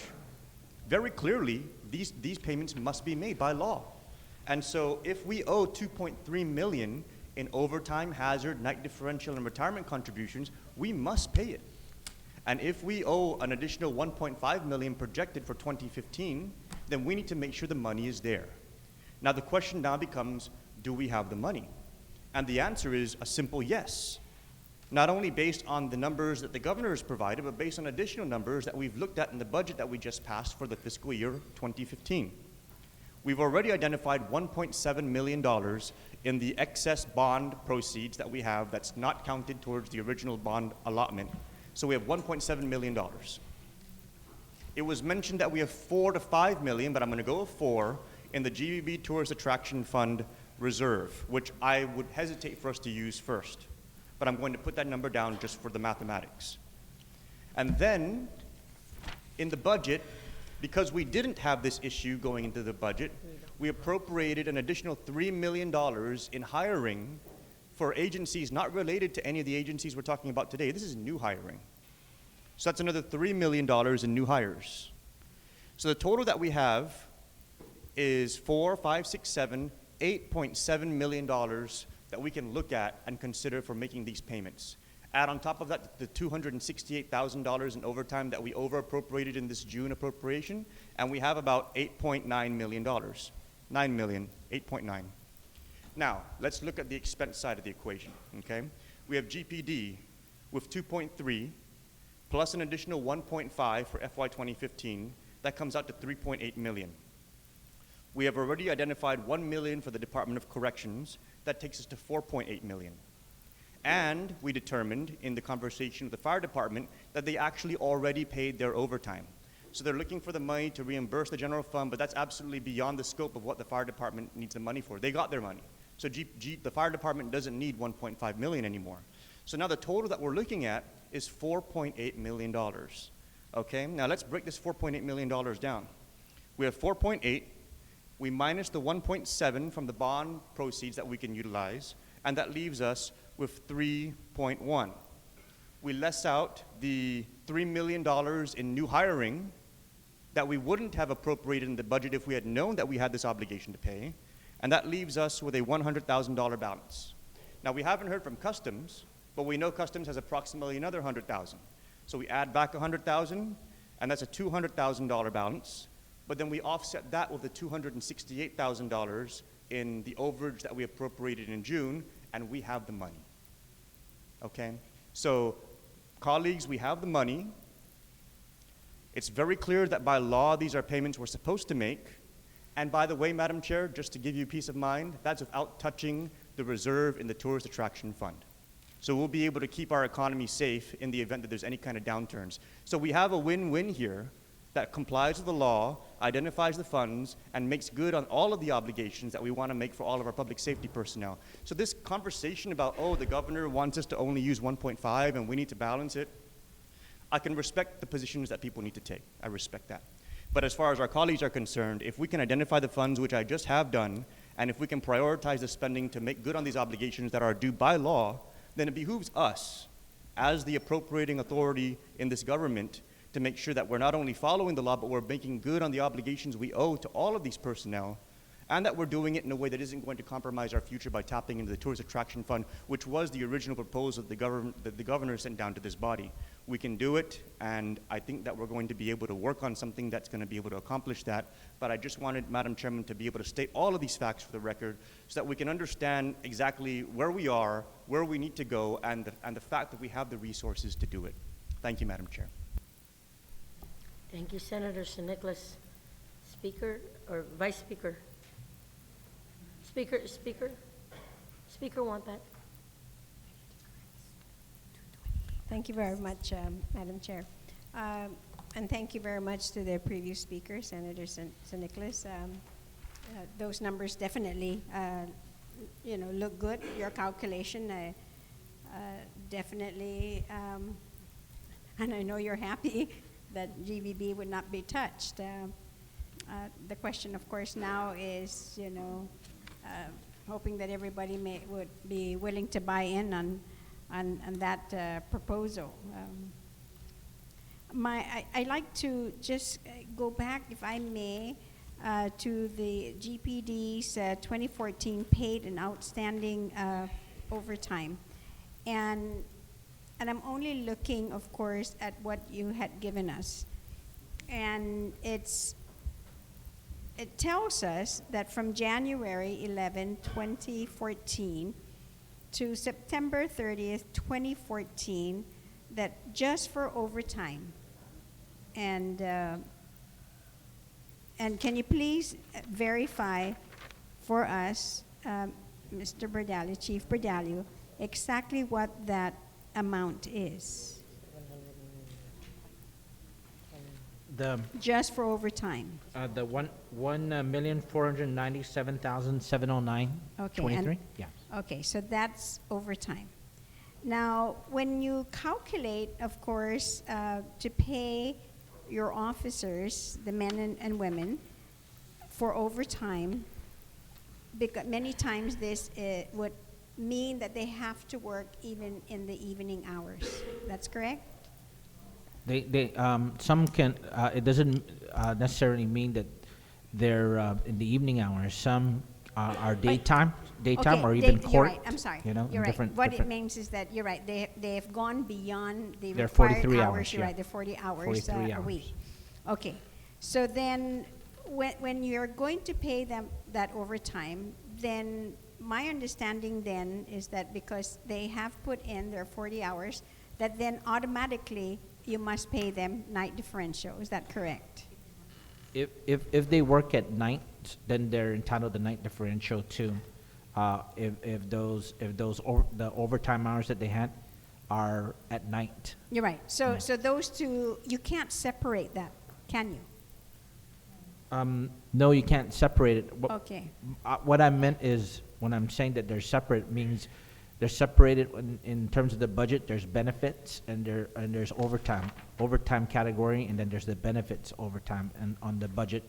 You're right, but you can't just separate that and say to your officers, I'm going to pay you for overtime, but even those who worked overtime and also after, at night, that you can't get it.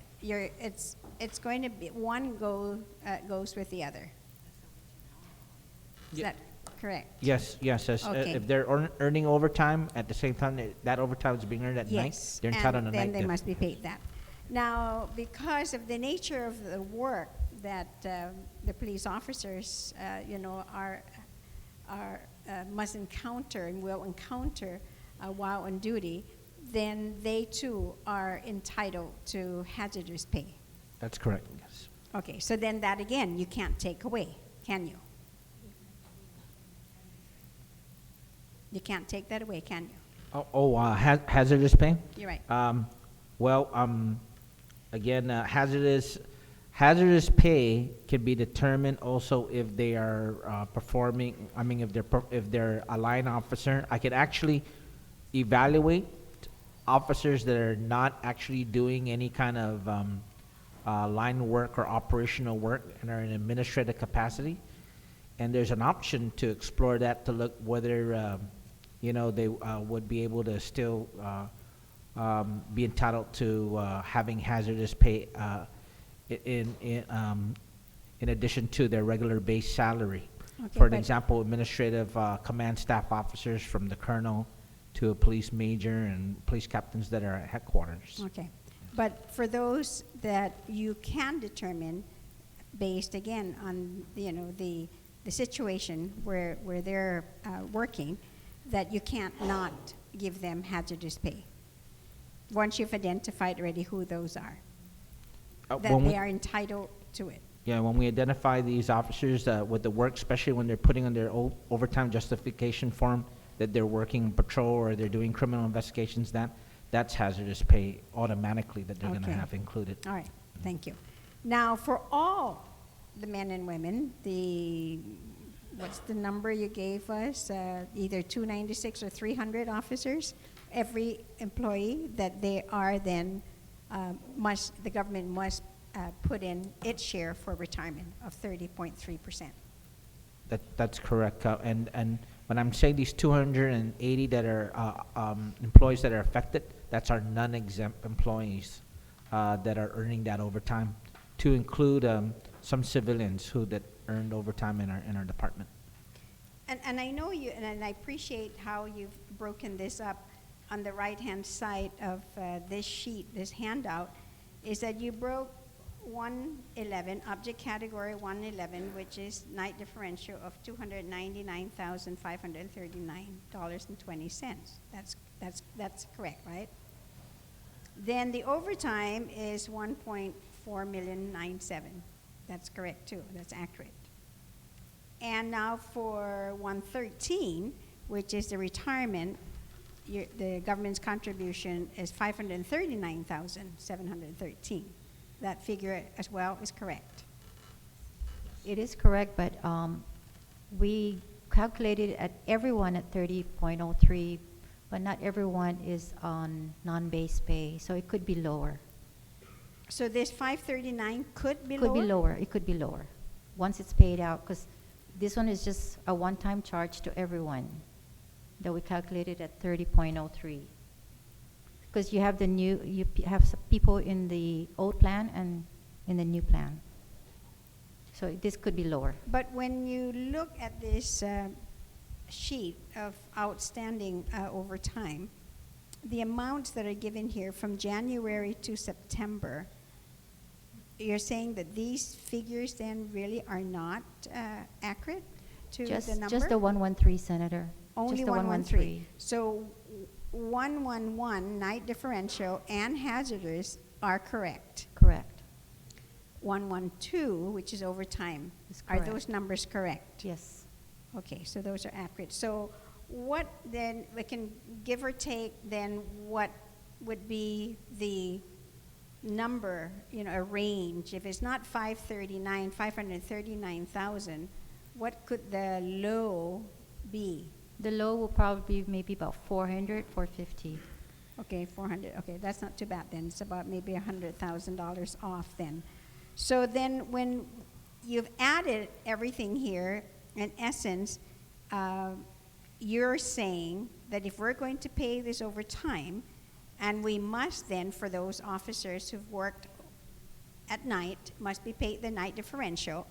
All those as well have been determined that the type of work that they were doing at that particular time, that they were entitled to the hazardous pay, and then, of course, for every single one of them, the retirement.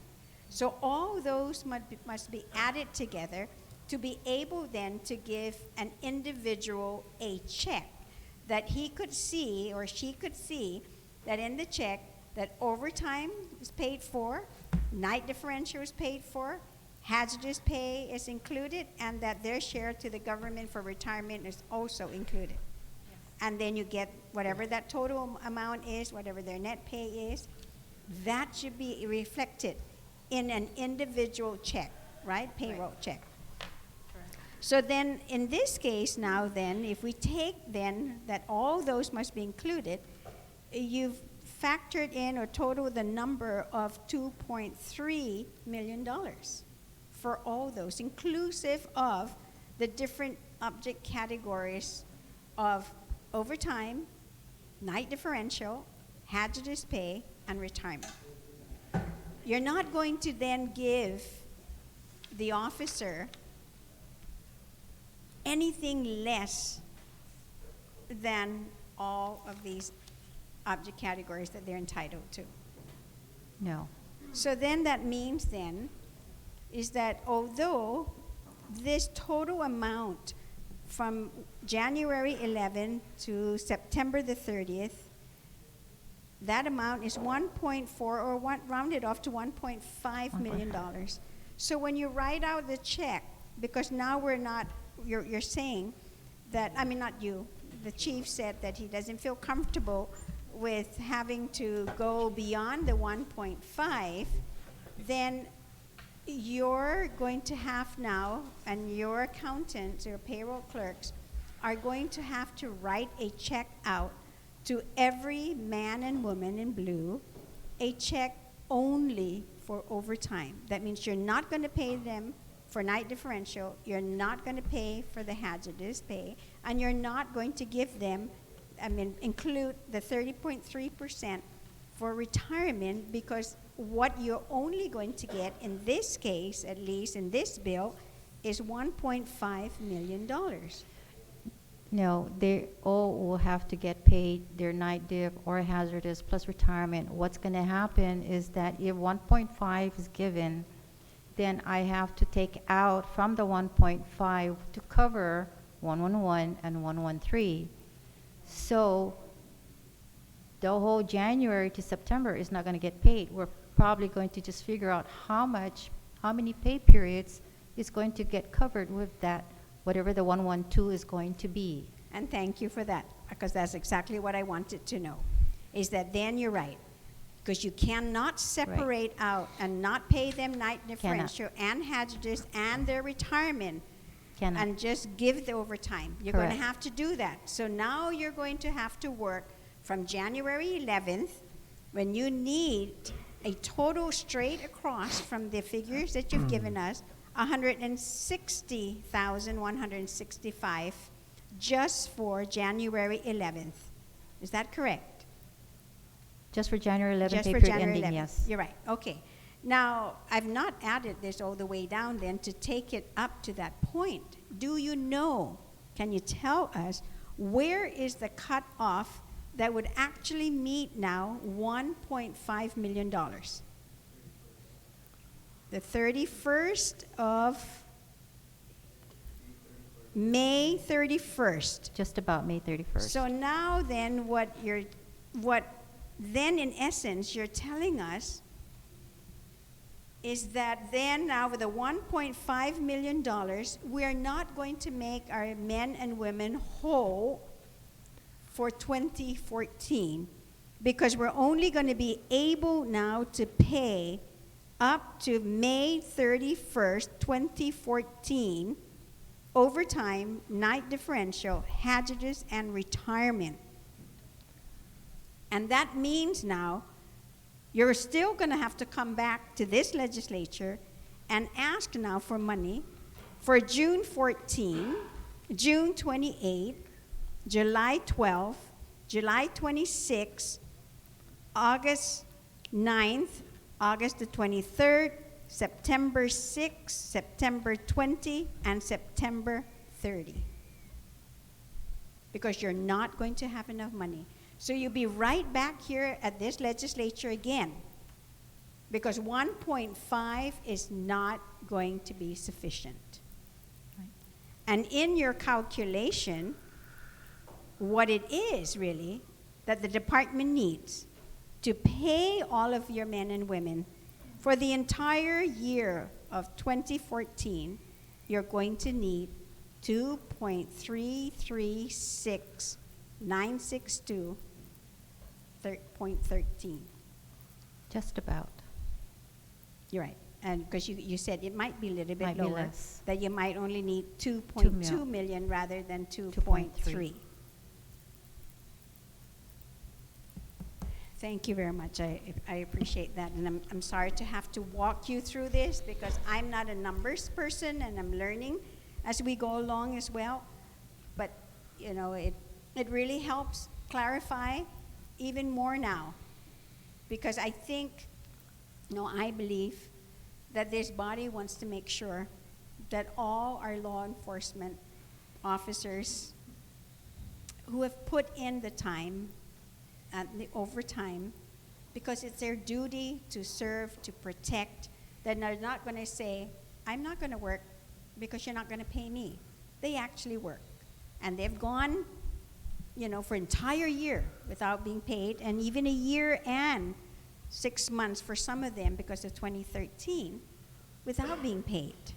And that's a lot for us to ask these men and women, you know, who are working, and they deserve to be paid. And it's incumbent upon this legislature that, yes, if we can identify the money, then we must make the appropriation. Now, I'm not going to argue the fact that you're right. If we don't have the money, then we're just going to make the payment and give empty promises. Because I have to be honest with you that it has gotten to a point, and I'm really glad that I'm part of this legislature, where we do not make empty promises, that when we appropriate monies, that we must identify a funding source, and then that's when we make the appropriation. But it's unfortunate, though, that you're right, politics sometimes come to play. And it happened. It happened not too long ago. And I'm sorry to bring it up at this time when it just so happens to be former Speaker Ben Pangalinan's birthday today to actually bring this up. Because the man was ridiculed, the man was basically told that, you know, he was just talking at the top of his head, that there were really no monies coming in for Section 30 monies when he wanted to have it appropriated, you know, to pay, of course, for the Hay study and to pay for, you know, the remaining, you know, 1010 for all law officers. He was ridiculed. And he passed.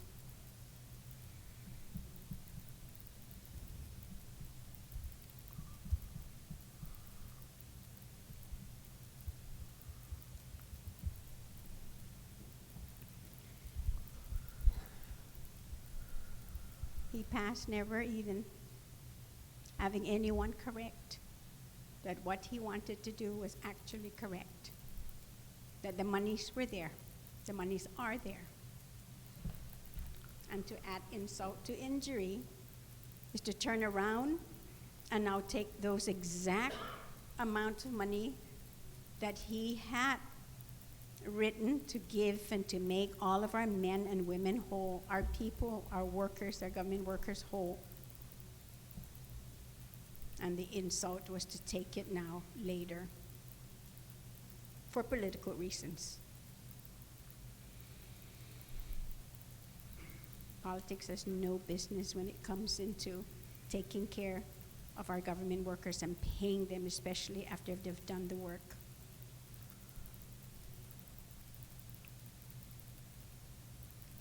So no one can ever say that this, in this case, you know, that we're playing games here, because we're not.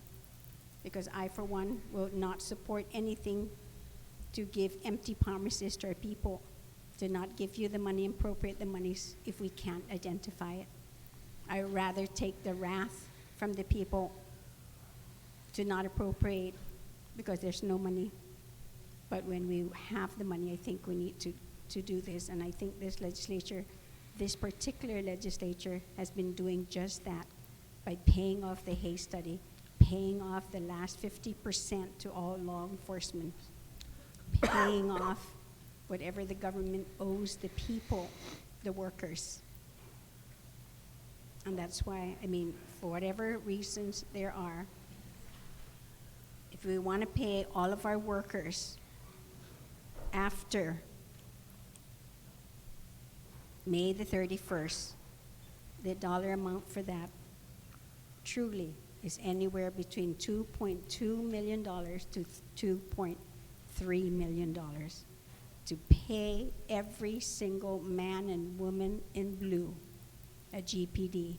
That does not jeopardize any other department or agency but your department, because you're not paying the rest of your employees what they are due from June to September. That does not eat in at all a DOC or the fire department at all.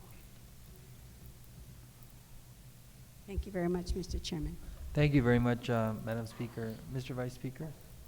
Just one quick question. In the question to one of the other colleagues earlier, the chief mentioned something about executive security and how that runs up some money. Of this overtime, how much of this overtime can be attributed to executive security?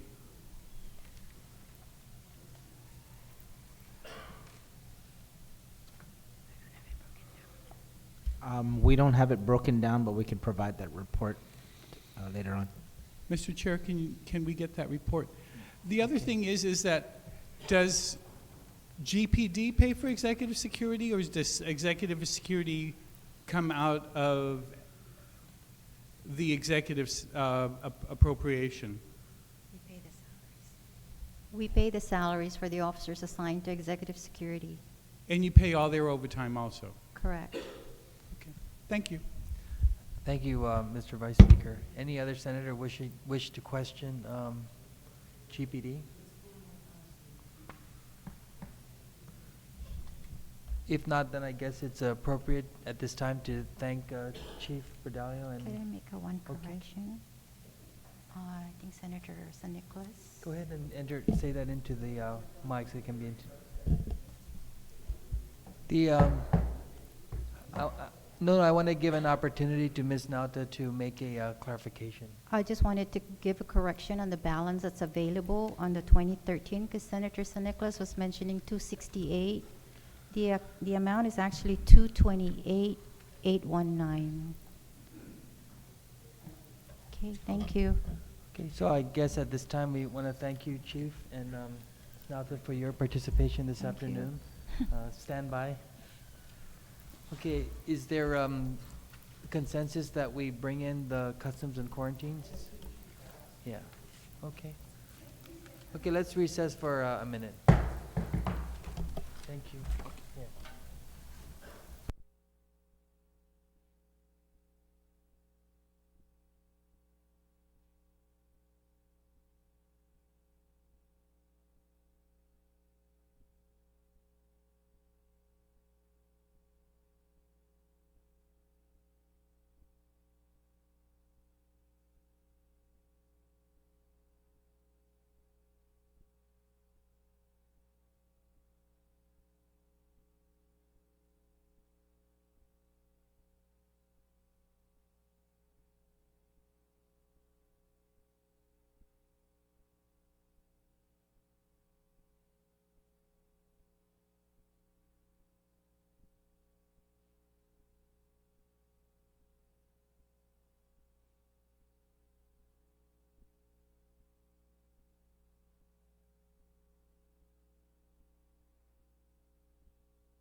Back in order. Several senators had asked for the Director of Corrections of Customs to appear and provide for the record some amounts that we've been getting Facebooked and texted about needing an appropriation for. So who wishes to lead? The Chairman of Oversight, Senator Argan.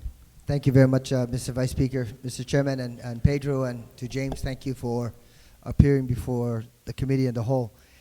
Just so that there's clarification, perhaps the responses should come directly from you rather than myself sharing exactly the information that you shared with the chair in regards to the outstanding obligation. But just to start things off, there were 15 customs officers who filed a suit with regards to outstanding the formula that was applied previously in calculating overtime payment for customs officers.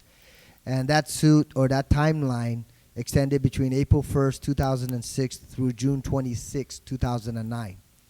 Based on the lawsuit, the court ordered, recognized, and ruled in favor of the customs officers and ordered Customs and Quarantine to pay the 15 officers what was due to them. Customs and Quarantine since then has paid and met the requirement of the court order. What has transpired is that there are approximately 135 other customs officers who were in the same situation, but they were not party to the lawsuit. So now they're coming forward and requesting that, in fact, Customs and Quarantine recognize that obligation and that it be remitted to these officers before it's necessary for them to file a lawsuit and go through the court system. So based on that information, I would like to ask Mr. Lingaro or Mr. Cruz if there's any additional information that should be shared in regards to this situation other than the total amount for the remaining balance of approximately 135 customs officers adds up to $99,438.76. So, Mr. Chairman, that's the situation here. It's, like I said, an obligation that the court had previously cited with several customs officers, and the other customs officers who were not party to that lawsuit are now requesting that equity be applied to all of the officers who were affected by virtue of how the overtime was being calculated at that time. But please, Mr. Chairman, if I can ask Mr. Lingaro if there's any additional information you would like to add. Good afternoon. Good afternoon, Senators, Oversight Chair. My name is Pedro Lingaro, Director of Guam Customs. You are absolutely right. Back in 2012 or 2011, toward the end of 2011, a judgment was made. Previous to that, there was 15 officers that filed a lawsuit against Customs regarding payment of overtime between the 40 hours to 43 hours as far as overtime pay. The judge came out with a judgment. The judgment was for Customs to pay. For Customs to pay the 15 individuals, and we did. We followed the law. We paid the 15 individuals. Now, what is, I guess the follow-on question, Mr. Lingaro, is, do you recognize that the department officially recognize all of the other customs officer who were not party to the suit, that based on the ruling that similar obligation does exist with Customs and Quarantine? Senator, for me, the ruling, and of course this is where I am obviously obliged to follow the law, was to do what we did, and we did what was supposed to be have been done, was to pay the 15 individuals. Now, if I of course I don't have the authority to make law, I do have the obligation to follow the law, so which I did, and I did it properly. So by virtue, and I did make that in my initial statement, that Customs and Quarantine had complied with the court order and had made payments to the 15 officers who did file the lawsuit. And you're here primarily because several customs officers had texted a good number of senators in this room and requested that, in fact, equity be applied across the board in terms of recognizing outstanding obligations to personnel, law enforcement personnel. And in this case, it's several of your customs officers who have requested that, in fact, this be addressed and finally taken off the books. So I do recognize that. I guess it comes back again to your presence here, Mr. Lingaro, is, does the department recognize that this is an outstanding obligation based on the court ruling that applying equity across the board to other officers who may have been affected but were not party to the lawsuit, does the department recognize that this is an obligation? Senator, you know, the issue for me is that the court, when they made the judgment, came up with their judgment. Had the judgment been for everyone, then we would have followed the law and we would have done what the court said to do. And the judgment was for the 15. So what happened was we did the right thing and we did the appropriate thing and we paid who we needed to pay. And that's been recognized. And I appreciate your response in that regard, because obviously it would be a responsibility of this body to either recognize that or allow these customs officers to go through the judicial system and get similar remedies. And rather than them taking that route, it's really recognizing whether other officers were similarly affected in this situation who were just not party to the lawsuit. So I will yield. I guess just asking that question, whether you recognize it as an obligation. Certainly it's not an obligation if in fact these individuals, for you to officially make that statement, I think that was perhaps a little bit direct, but recognizing that there were other customs officers that were affected and in similar situations, and then certainly that would be a judgment call that could be made by yourself or members of this body. So, Mr. Chairman, I will yield to several of our colleagues if in fact they would like to ask questions. Thank you. Senator Espicio, then Speaker. Anybody else? Senator Espicio, then Speaker. Thank you very much, Mr. Chairman. Director, just for those that are trying to follow along on television, what was the nature of the lawsuit that the 15 officers filed against the Customs? Yes, sir. My understanding is the 15 officers filed a lawsuit, had to do with overtime. So basically, when an officer, at that time, I guess when the officer accumulated the 41st hour of work, they were paid for the 41st hour, the time. And the 42nd hour for the hourly rate, right? That's what happened. My understanding is the 15 officers filed a lawsuit alleging or claiming that it should have been a time and a half. Okay, so we paid at the time it happened. We paid for the hourly rate. The lawsuit apparently included the belief that it should have been an hour and a half per hour, the time and a half, and that was what the lawsuit entailed. So when the judgment, and of course, it took some time for the judgment to come out. When the judgment came out, the judgment acknowledged the fact that the 15 were the only ones that were to be paid.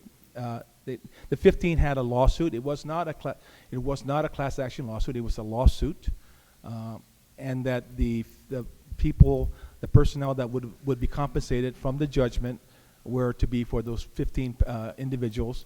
They gave us, I believe, up to 120 days to pay, and I believe it's already been done.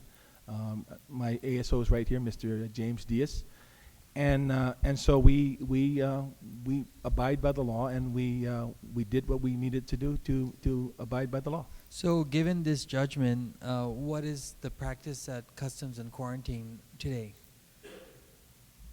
in terms of how you treat how the individuals to be paid after the 41st hour?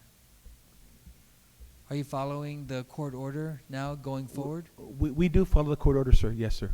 From the time the judgment was rendered, you've changed your policy to comply with the court order going forward. In other words, now it's 43 hours is straight time.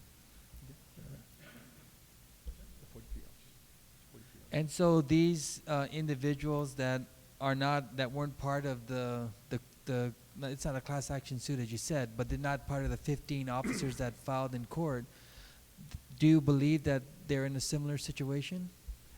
Sir, I believe that everybody should be paid what they are legally and justified be able to be paid, and that the fact of the matter is, at the time that this thing was done and the judgment came out, the judgment could have said everybody, but it stuck to the judge came out and stuck to the 15 individuals apparently that put the lawsuit together and pushed forward.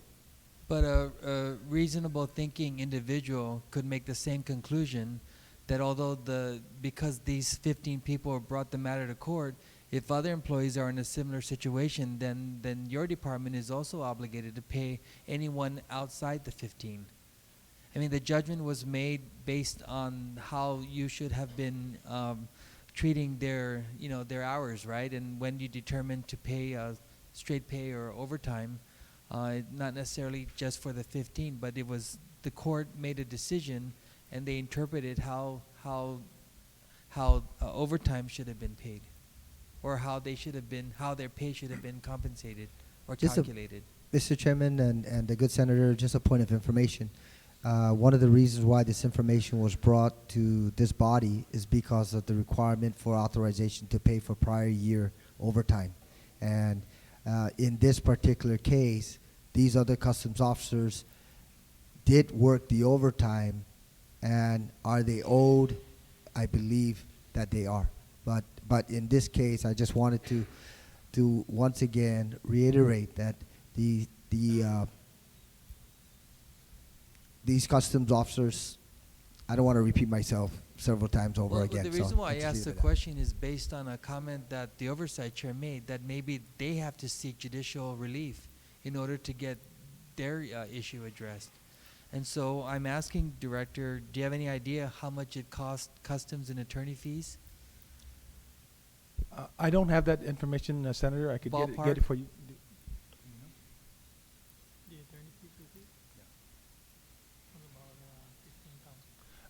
Senator, according to my ASO, approximately about $15,000. Okay, $15,000. So if for some reason these other employees, customs officers who are owed based on the similar situation, if for some reason they had the means to go to court and get a judgment in favor of them also being paid, what recourse would you do as director in order to have that thing paid? Would you pay it out of your existing budget? Would you come to the legislature to seek authorization? Would you go to the governor's office for guidance? Would you go to the attorney general? I would certainly go to see what we can do within our budget, but the other part of that is also seek guidance to make sure that we are following the law. If there was a court order telling you to, thinking that these other employees, if the oversight chair is like suggesting maybe they have to go through judicial relief, if they did that and the court ordered you to pay these additional employees, do you feel by that point you would have the authority to pay it?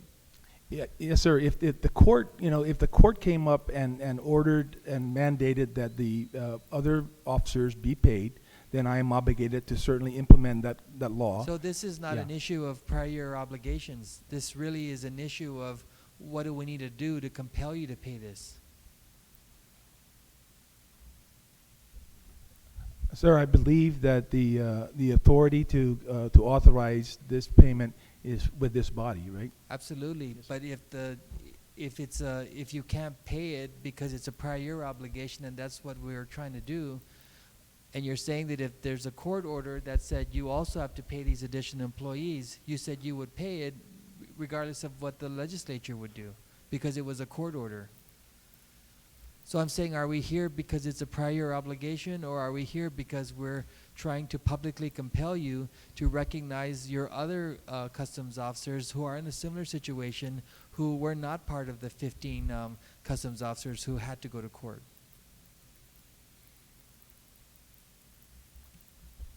Sir, I'm here to talk to answer the question regarding the overtime for these individuals that have talked to some of our senators regarding the what happened several years ago, way before my time. Obviously, we were when the order came out and the judgment came out, we followed the judgment. So in a way, I believe that I'm here because I followed the law. And I appreciate, and Director, I really appreciate that, and I appreciate that you're here, right? So we could together figure out together how to resolve this. So would you be in support of an amendment to this bill that would give you the authorization from the existing, your existing budget to pay for this? We haven't even discussed what that number is, but If all you're looking for is the authority to pay it, Yeah. would you be in support of an amendment to this bill, if signed into law, to authorize you to pay it?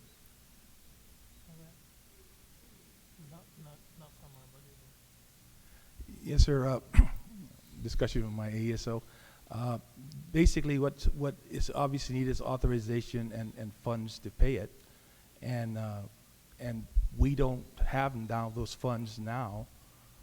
But of course, obviously, the main part obviously also is the authorization. Okay, I'm glad you also pointed that out, because there was some discussions also that maybe the funds required to pay this can come from Customs' existing budget, and you're clarifying that you don't have the money to pay this. You would need an appropriation outside Customs and Quarantine's budget in order to do this. Yes, sir. And what is that amount? A little bit over 99,000, sir, but a little bit under 100,000. Now, this 100,000, is this the full amount?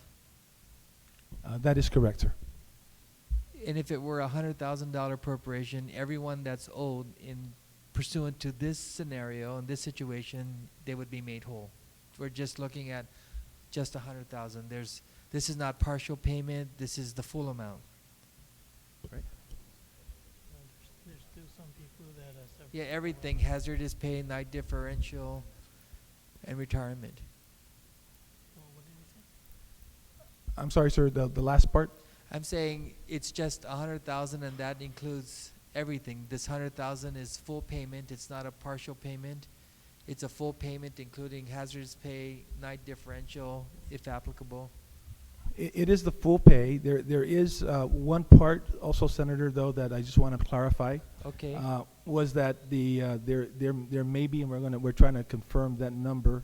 There may be a few folks that may have resigned or retired. I got to verify that, from this is the active. This 99 is for the active folks that we have.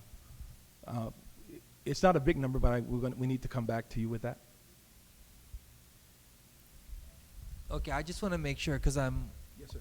also don't want to piecemeal this, just like in the case of the Guam Police Department. They need 2.3 million. If those funds are there, then let's appropriate 2.3 million. If you're saying it's 100,000, Director, then this is not a piecemeal approach to resolving this situation, as you clarified, that happened before your time, right? Yes, sir. So you're saying, Yes, for sir. the record, it's 100,000 and that's it, except for the those that retired.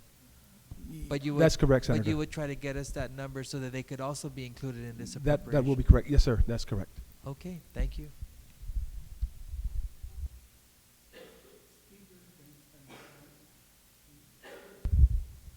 Thank you very much, Mr. Chairman.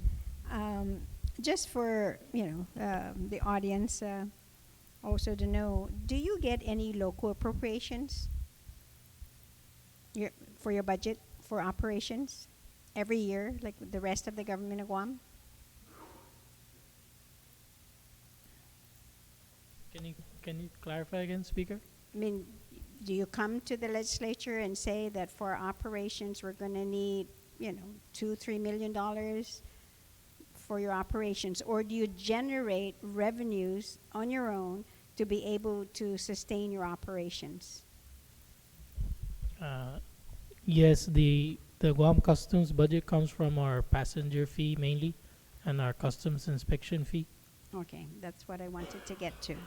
Now, in those fees that you're able then to generate, do you have balances at the end of each fiscal year? No, Senator, in the last few years, we're always in a deficit. Okay, and how then do you handle that moving forward if you're always in a deficit? Madam Speaker, what happened was because we've been having challenges for historically, we went out for a customs fee adjustment, which we did last year through with the assistance of our chair, oversight chair, and of course all the senators. We did AAA process, and we went from 636 to 829 per passenger. And that was, for information, that was the first adjustment that was made, I guess, for the, before the previous 15 years or so, at least 10 to 15 years. And so we did go through the process, and we did adjust the rate. So with this adjustment, then you're able to sustain then now your operations at the current number of employees and whatever your operational costs are. Yes, Madam Speaker. What happened was, though, as we were have this new 829, which we had planned for certain, of course, for manpower, equipment, training, etc. in our budget cycle.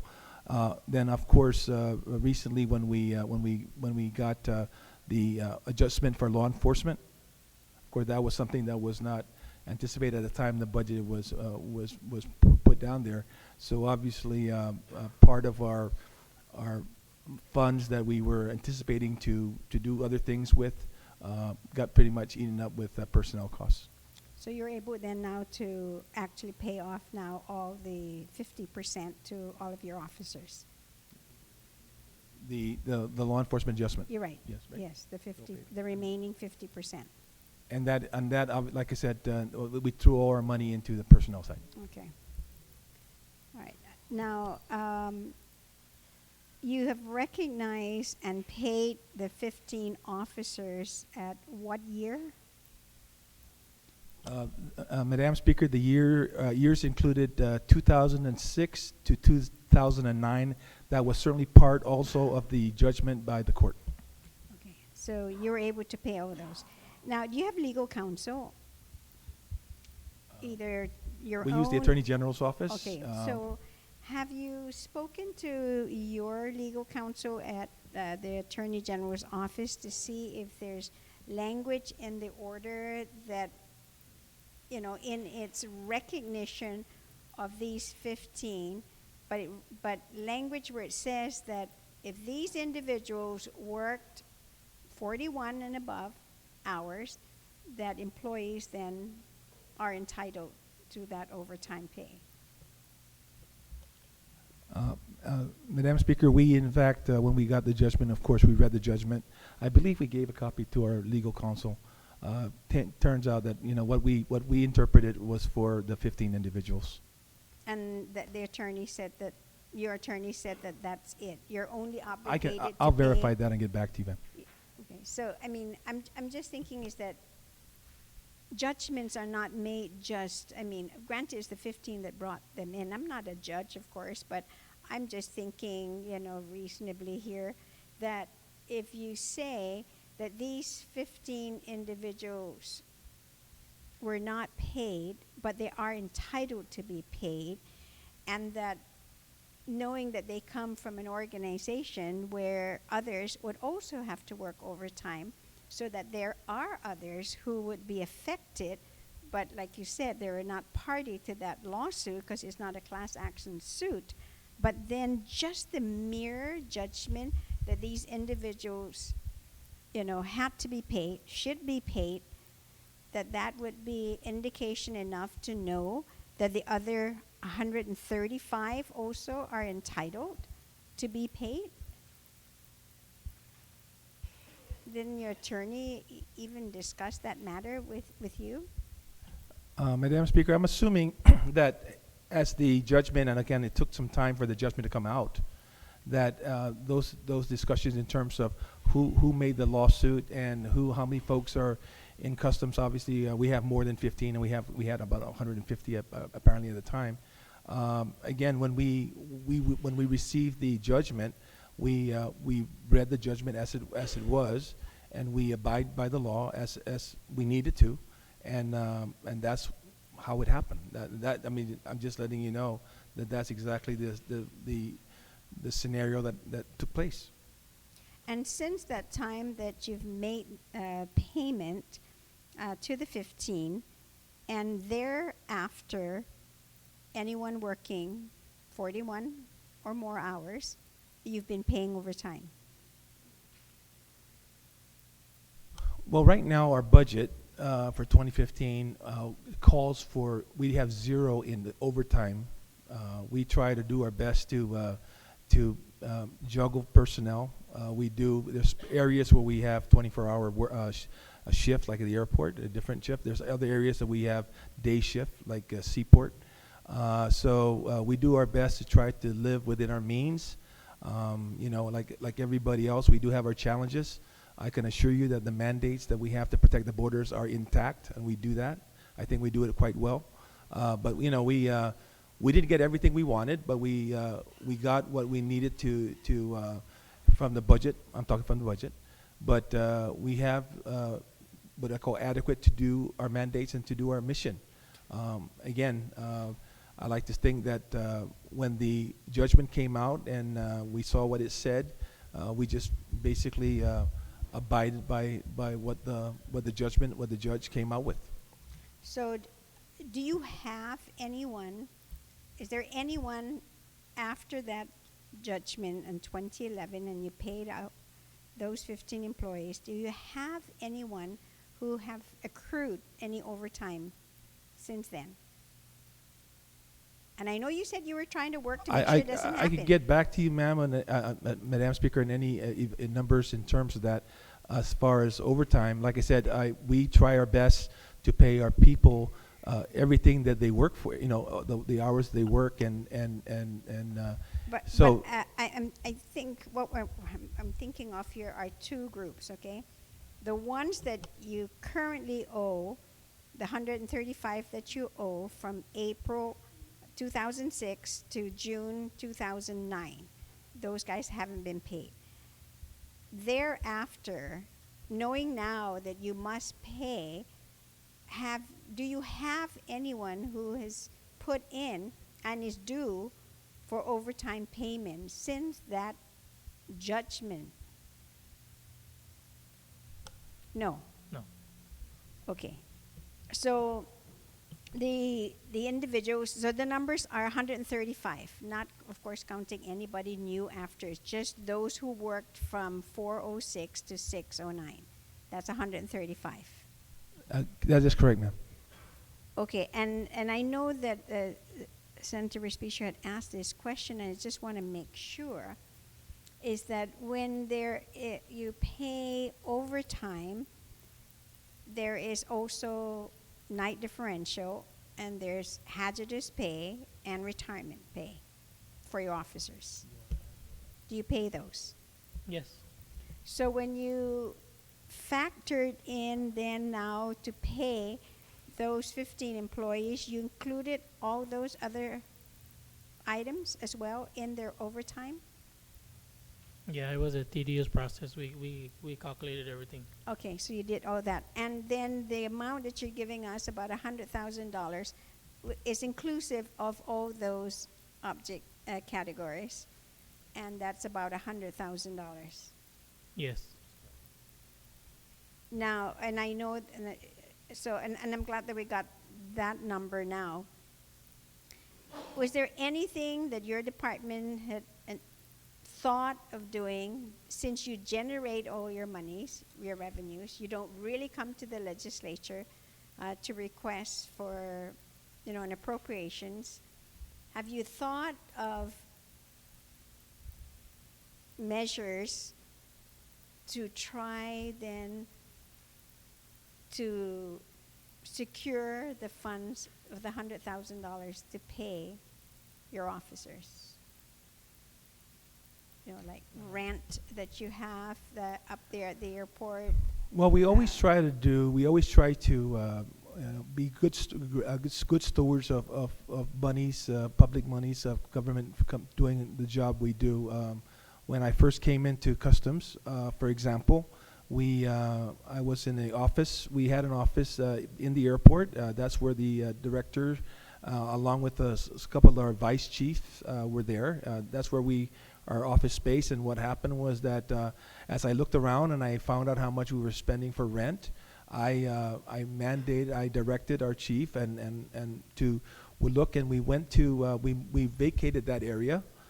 Because I just didn't feel that the amount of rent that I was paying for that space was an appropriate amount. I thought it was a little bit excessive. So what we did was we went and we physically relocated to our Tegent, the customs in the air cargo area, second floor, used the same footprint that we had, the space that we had, and we basically just carved out some space within that area for my office, the chief's office, other offices. We're very frugal. We don't, we try to do our best with what we got. We always try to accomplish our mission. We never, and I'm proud to say that again, we do our best to protect the borders. The fact of the matter is that we do have a customs fee, a fee that is charged to all passengers, and we do our best to maintain that mission. I'm always looking to improve what we do and do more with less. But again, our style is we've always tried to live within our means. Like I said, we don't always get what we want, but we always get what we need, and we do not jeopardize our mission of protecting the borders. We will continue to do that. So right now, you're saying then is that you don't have enough money to be able to pay this $100,000, and you are, in essence, then requesting for an appropriation of $100,000. First of all, I'm saying is I don't have the authority to pay that. I just have to make sure. Obviously, this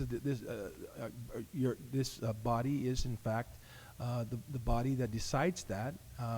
And if the authority is made and I'm given the proper authority to be able to get this done, and to also again, with funding is always a challenge. Of course I would follow the law. If the law comes out and says, Pedro, pay it, I'm going to do the best I can to pay it. So one of two things then could happen here. One is we could say we're going to authorize you to use your existing funds to pay for prior year obligations. That could be an amendment that will be added on to this bill. Or the other is that then this legislature is going to appropriate $100,000 to your agency to pay for these prior year obligations owed to the 135. Yes. The second option is a lot better, Senator. Thank you very much, Mr. Chairman.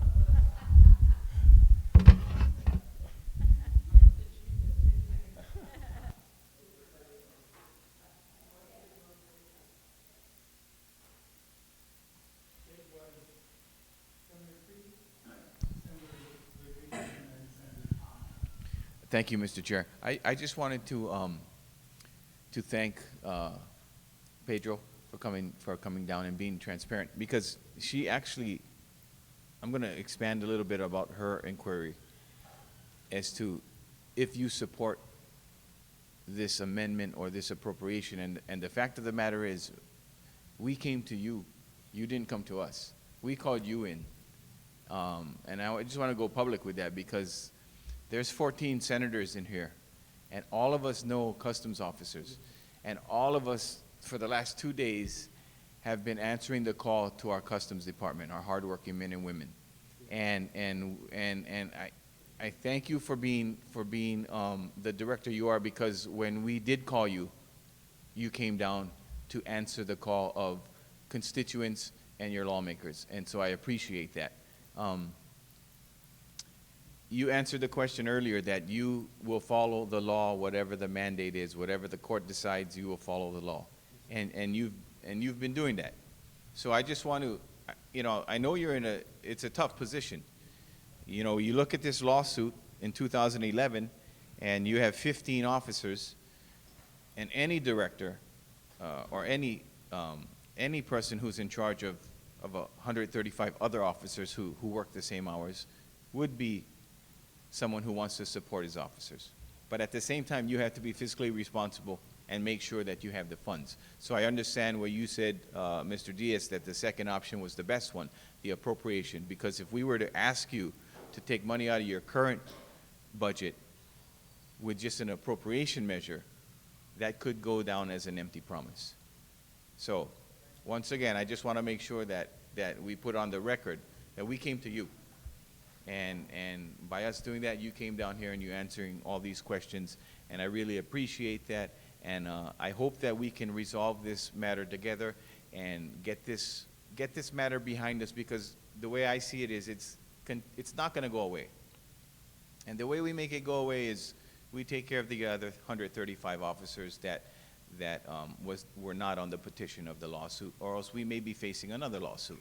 And so let's avoid that. Let's come to an agreement, and let's move forward with other pressing issues. But I thank you very much for your cooperation and your transparency and your patience, because I know you've been here for about 5 hours today. Thank you, Senator. Senator Rodriguez, oh, no. Senator Tom Atta, and then Senator Ogden. I just have two questions. One is the overtime payments that are due to the customs officers, is it current to date aside from the 2006-2009 group? Yes, sir. Okay, and you don't project any shortfalls for fiscal, at least up to the end of fiscal year 15? No, sir. Okay. I guess it's still kind of early to really see how your revenue is trending based on passenger landings. But have you been looking at GVB's projections, or given their projections of passenger arrivals, does it appear like you may exceed your revenue projections? Yes, actually in the media recently, I'm thinking the figures came from GVB, but there were some figures that for the fiscal year for the total passengers, and we haven't yet received the total from the airport, but I think for fiscal year 2014 it came in like 1,300,000, which is pretty much more or less the same as last year. And what's their projection for 2015? GVB? Yes. I'm not sure, but we try to project at least like 6% more than the last year, the previous year. In this case, it was kind of like status quo, 1.3 million. Okay. Now, I know that the question that was asked earlier, you indicated that, of course, it would be ideal if the authorization to pay for prior years, along with an appropriation from the general fund, would certainly be the ideal situation for you. But if that additional funding was not available and the authorization was given, do you think customs can find it internally to be able to squeeze out that $100,000 to make whole those individuals? $100,000. What's your total budget? 14 million. 14 million. 226,000. 14 million, and you cannot you cannot find $100,000 out of a $14 million budget to pay for that overtime that's due. We will certainly look at all. We will certainly look into our finances, and we will certainly look into everything we have. But like I mentioned earlier, when we had our budget and we had our plan for what we wanted to do, which includes even my goal. I wanted to get, for example, another custom cycle, as an example. That was something I wanted to do. We are really, we thought that would be a good thing to do. And then when we had a plan for that, and we adjusted the fee that we did, the 20%, making good on the law enforcement pay, sort of ate into a lot of the stuff that we sort of had planned. We are definitely going to be looking into. We certainly will do our due diligence, Senator. So just from that response, I kind of gather maybe it's reasonable to conclude that if you were given the authorization, there is the political will, and very likely you'll be able to find. I mean, $100,000 out of 14 million is pennies on, not even a penny on a dollar. And so I kind of gather from your response that give us the authorization, we'll make it work. Thank you. Thank you. Senator Uggan, it's okay, Senator Respicio goes first and then you So I close. just have a quick follow-up. Yeah, Mr. Chairman. You know, when I asked how much in attorney fees this cost customs and quarantine, you responded that it was $15,000, correct? Was the judgment that was made also covered the attorney fees for the 15 officers that brought this matter to court? Are you aware? Say that again. Was part of the judgment ordering customs and quarantine to pay for this overtime for the 15 officers, was part of that judgment including their attorney fees?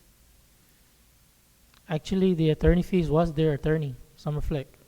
And it was very Oh, clear. so- It was very clear in the final decree that they were rejected. They wanted their costs also reimbursed, and the judge denied that.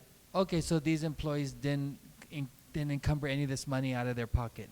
No, the attorney fees that we're talking about was to their attorney. Okay, thank you. I just wanted to clarify, because if they had to hire an attorney and pay and go forward, and if the judgment didn't include their attorney fees, then I certainly would have made an amendment to include that as well, so that there would be justice for these 15 officers. But thank you for the answer to my question. Okay, Senator Rodriguez and then Senator Uggan. Thank you very much, Mr. Chair. So that's 100,000 for these customs officers who took it to court, right? I said yes. I think it's 100,000 for the 135 officers who never went to court. Okay, so on what you owe the on the judgment, how much is that? I'm sorry, Senator, the original judgment, Mhm. how much we paid Mhm. off? Mhm.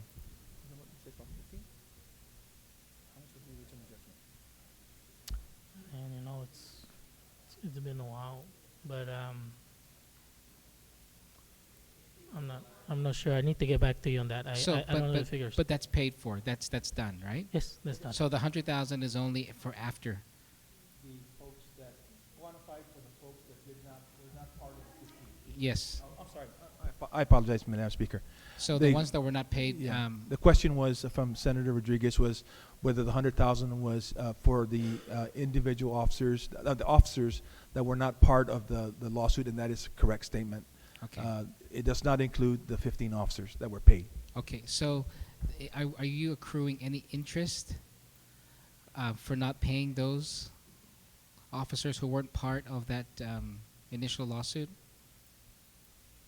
We paid off the lawsuit to the Mhm. people that were, the judgment was made to Yes. be paid for. But the ones now, the 100,000, that and these are for That the did ones that are inc- not covered. I don't think that number does not include interest, but the fact of the matter is, we don't have a judgment on those 135 people.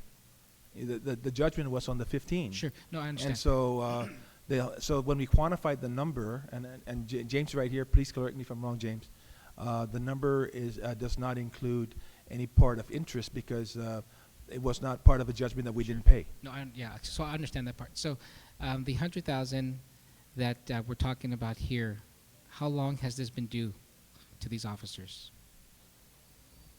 The period of the award was for the period of year 2006 to 2009. Okay. We mentioned that. Okay. We were given when the judgment came out in sort of late 2011, and they gave us 120 days to pay, which we did. We paid within the. They said we had to pay by, I believe, December 2012. Okay. I believe that we met that obligation. So did that judgment that came out include interest that needed to be paid to those officers who were part of that judgment? Yes, the final decree included Okay. interest. Okay, so now we're not extending that same equality to these officers who weren't part of that, who weren't part of the lawsuit but are still owed No. even that same period. No, so that's not part. Are they entitled to it? Well, that's what I was saying, Senator. You know, we got the judgment. We abided by the law. Yeah. No, but Yeah. I understand. So that being aside, judgment being aside, just in the regular course of business, right? If we owe these officers overtime, we haven't paid them for years, are they entitled to interest? That's for the legal people to decide, but not. Just to be clear, okay, Senator, the Yes. final decree was very clear, okay, that this was not a class action suit. The judge went at great lengths to explain that, and the order was to pay only the 15 plaintiffs. Yes, I think, yeah, I understand that. So And this was not a class action suit as to whether they their owed interest. That's up to legal people. But yeah, we're just applying straight through, no interest. no interest. Okay, what was the interest that was paid to those that were part of that lawsuit? 10%. Okay, okay, so I understand, and that's something I guess needs to be discussed further. But thank you very much. Madam Speaker. One question. You charge $829 per passenger, and, I'm sorry? 829. Oh, $8, I'm sorry. I didn't see my dot there. $8.29. Holy cow, 800 some dollars. Okay, $8.29 per person. And you get that from the airport. Yes. And of course, the administration has been touting that we've increased tourism by 1.3 million, and not counting, of course, the locals who travel as well. What is that dollar? Did you get rather all that 1.3 tourists plus the locals? I don't know how many those are. Did they give you those numbers, and did they give you exactly that dollar amount per passenger? Okay, Senator, right now, the way the Guam Airport remits the money, they deduct whatever is owed to the Guam Airport. For instance, rental. We have rentals, and they charge us administrative fees and power and so on. So no, when they remit the 829, they deduct their fees, which is the earlier when you were asking. That's the reason why we were always in a deficit. 2014 was the first year that we included our rent. So the figures have not been out yet for the closing of the books, but hopefully this for 2014, it might be a negative, but maybe not so much, but like in the past years. And the reason why is we're still like a little bit negative because like the director mentioned earlier, when we submitted our 2014, it did not include the remaining 20% to our officers, which is about 140 some. And I can tell you right now that's almost about 2 million. The difference between the old rate and their full 40% is about 1.8 million dollars. Have you reconciled these numbers, the number of passengers? Yes. And they have been reconciled with the airport, what you're saying and what they're giving? Yes, we do. DOA tracks it, and they do remit through us. Okay, thank you, Mr. Chairman. Thank you. Chairman Uggan, do you wish to close up? Thank you very much, Mr. Vice Speaker, and Mr. Lingaro and James. Thank you very much for joining us this afternoon and providing clarification. And you know, it really boils down to applying equity across the board. When you're talking about some officers who were party to a lawsuit, they were victorious in that lawsuit, and then now other customs officers who were in the same situation, who worked the overtime period, and if the old formula based on the court order was applied, then they would otherwise be owed this amount of money.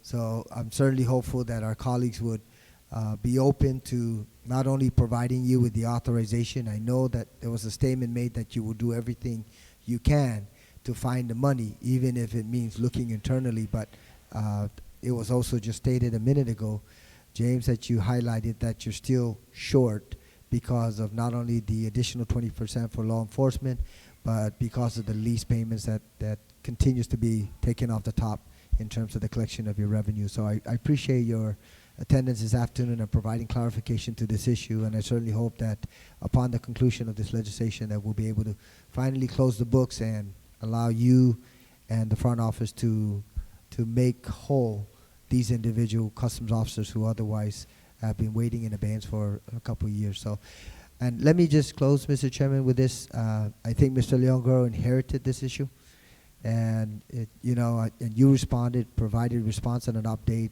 as clearly as you could. But certainly, after the court order and seeing the entire scenario, that we're hopeful, like I said, that not only have you inherited this, but that we address it and close the books once and for all. So thank you very much. Thank you very much, Mr. Vice Speaker.